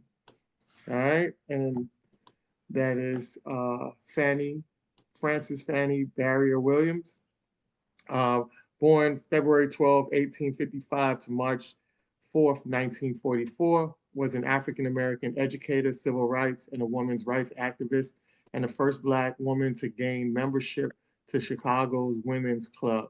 She became well known for her efforts to have Black folks officially represented on the board of control of the World's Columbian Exposition in 1893. She was also a musician and a poetess and studied foreign languages. She also, although many white women organizations, a lot of white women's organizations did not embrace their Black counterparts as equal, Barrier Williams made a place for herself in Illinois Women's Alliance, IWA, which provided a bridge between the women of the Providence Crandall Studies Club and a greater world of public activism, particularly within the labor movement. The IWA made women's issues public concerns, and particularly regarding health and hygiene. Barrier Williams became vice president of the IWA in 1889 and served on a committee focusing on health and hygiene of poor. Associated with both Frederick Douglass and Booker T. Washington, she represented viewpoints of the Black Americans in Illinois Women's Alliance and lectured frequently of the need of all women, but especially Black women, to have the vote.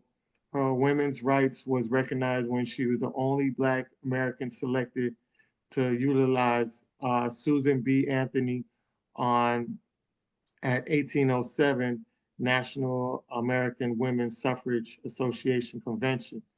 Barrier Williams helped found the National League of Colored Women in 1893 and is its successor, the National Association of Colored Women, NACW, in 1896. She was also among the founders of National Association of the Advance of Colored People, NAACP, and worked with Mary Church Terrell to create the National Federation of Afro-American Women in 1895. Barrier Williams played a crucial role in advocating for the development of Providence Hospital, which opened in 1891. She admittedly uh, lobbied for the hospital for Blacks to run by Blacks, particularly staff with all Black nurses, which the banner, oh gosh, the banner sometimes get in the way. Staffed by all Black nurses, which would provide a much needed employment opportunity for Black women. All right. That's dope. So That's dope. that's But our Sure, they did queen. her thing, man. Sister was on Yeah. point. So she I'm sure definitely, the advocating for Susan B. Anthony was a political move to accomplish something else. So yeah, aside, but yeah, the rest of her resume looks amazing. You know what I'm yeah, saying? So definitely, shout out to that definitely, sister. We need riders definitely. like that. Definitely need riders like that. So you guys could take us out to let us know. Oh, next week. We are off next week. Enjoy your family. Please take the time to enjoy your family for the Labor Day weekend. Um, be safe. We want to see you guys back in 2 weeks with us on the following Sunday. But just make sure that every holiday that's out here, be very cautious about where you go, where you take your family to. It's always chaos during holidays. The knuckleheads come out during that time when they normally don't come out. So protect yourself and your family, especially during this time, and have a safe Labor Day weekend. So we won't see you guys September 3rd weekend. We'll follow you on the September 10th. All right. So you guys can take us out. Let us know what else you guys have on your minds. Sure, sure. Look, everybody, shout out to our guest tonight. Doctor was special. She brought it. Katina Kennedy was in the building. She Yes. represented hard. She brought up a lot of really, really good, solid points. Um, and the thing that I want people to take with them more so than anything else is you guys got to really be safe out here. You know what I'm Yeah. saying? She said a lot, but man, I can't stress enough. How as a group we just don't take safe sex seriously. You know what I'm saying? We also don't take keeping up with our health generally seriously.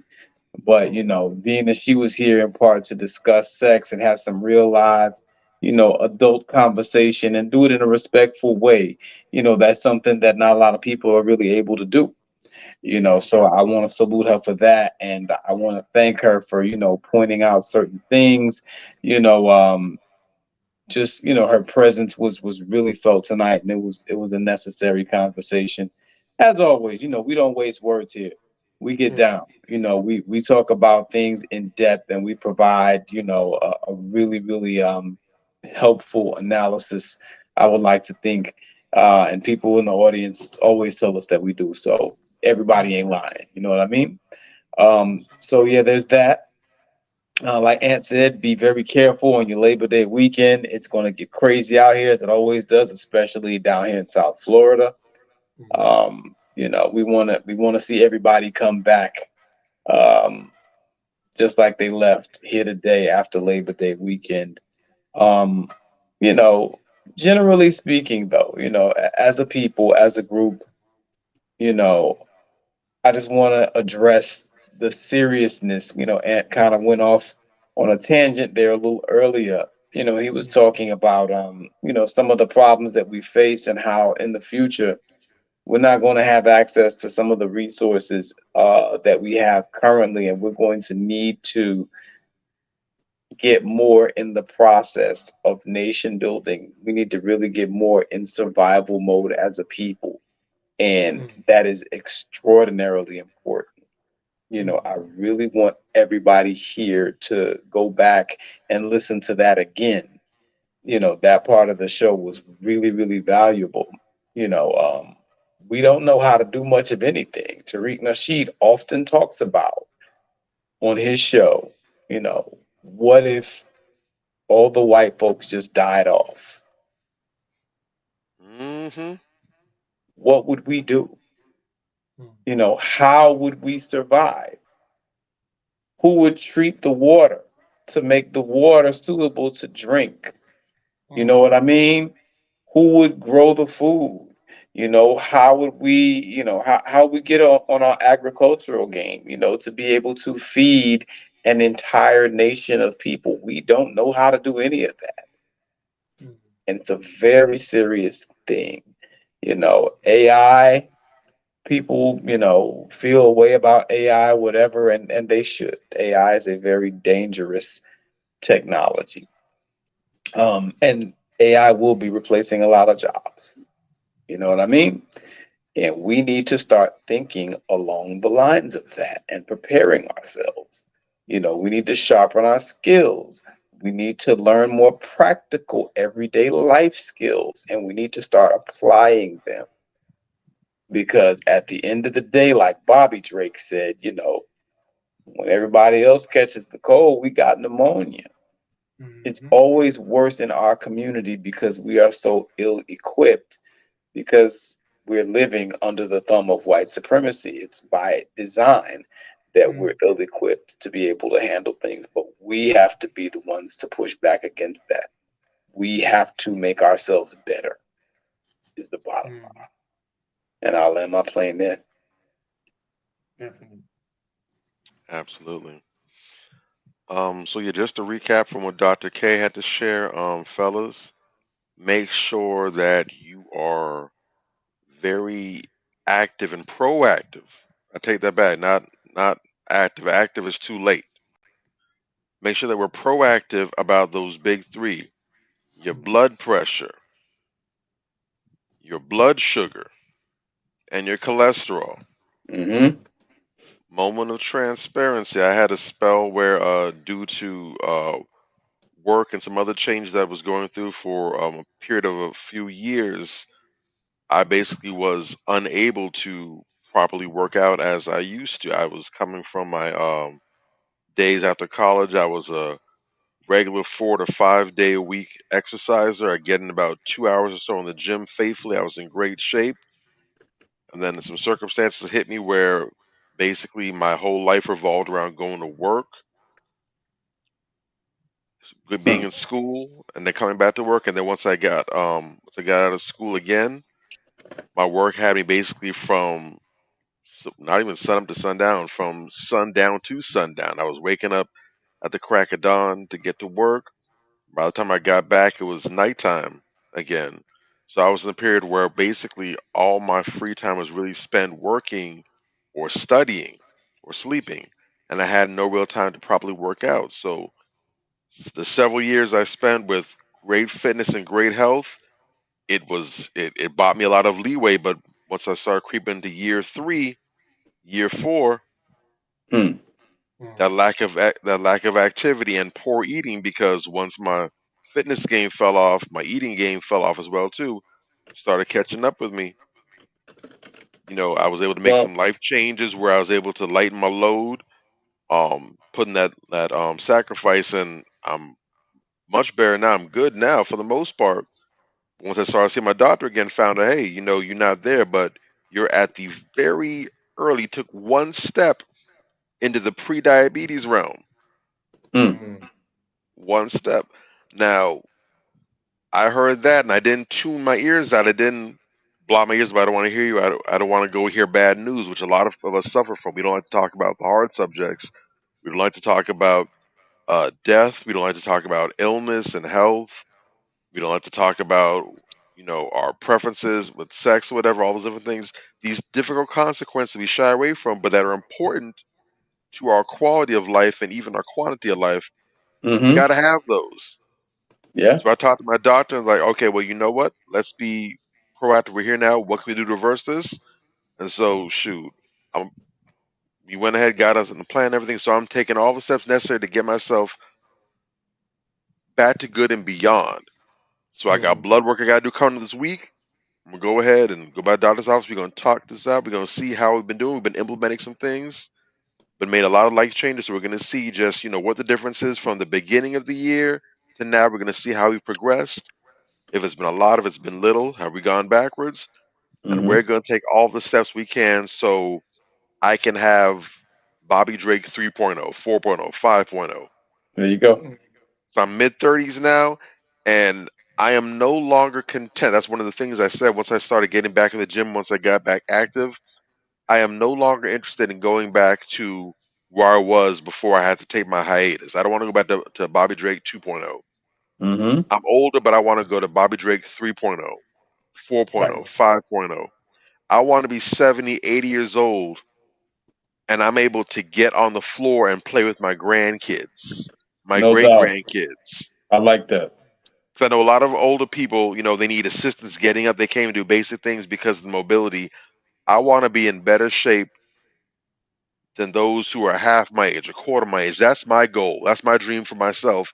And that's part of the legacy I want to leave for my family. I want them to understand how essential health was to daddy, Mm-hmm. to grandpappy, with everything else, with all the gems, with the generational wealth that I'm leaving behind, with the knowledge I'm leaving behind. I also want to leave behind that legacy of health and wellness. Yes. So I understand that it starts with me. So I got to get to my damn self. And so we're taking all those steps right now while it's easy to do it, because it's a whole lot easier to maintain the lead than it is to get back up. Mm-hmm. All right. So I'm encouraging all my brothers to be proactive with your health. Don't wait till shit hits the fan. Don't wait till it's a crisis. Be proactive. Check your testicles for any lumps, any discoloration, whatever. Go find a decent urologist. I'm pretty sure maybe less than 3% of the male population, I feel confident saying that too, actually have a urologist or even know a urologist. Mm-hmm. Find one. Make sure that your organs is in health, vital shape, and everything else. We got to get healthy, man. Yeah, A lot of these conditions we don't really have to be suffering from like that. We don't have to be on a whole cocktail of drugs, yeah, or we don't have to suffer from a whole bunch of the ailments that we're dealing with, whatever.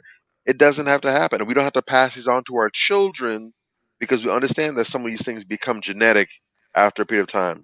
There's Mm-hmm. so much that we can undo and prevent if we just take initiative now. Yes. So I want that for us. We need that. Our families deserve that.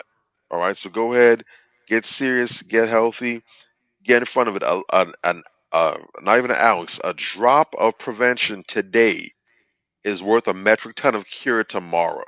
Mm-hmm. All right. Real So talk. much love to y'all. Much love to the ladies as well. Be safe. We'll catch y'all in 2 weeks. Love on your families. Be good to each other. See about your health. See about your wellness. Yeah. exactly. All All right, right. so we up out of here. See y'all in 2 weeks. Be safe next week. Love y'all. All right, Blessings. Yo. peace. Blessings. Show.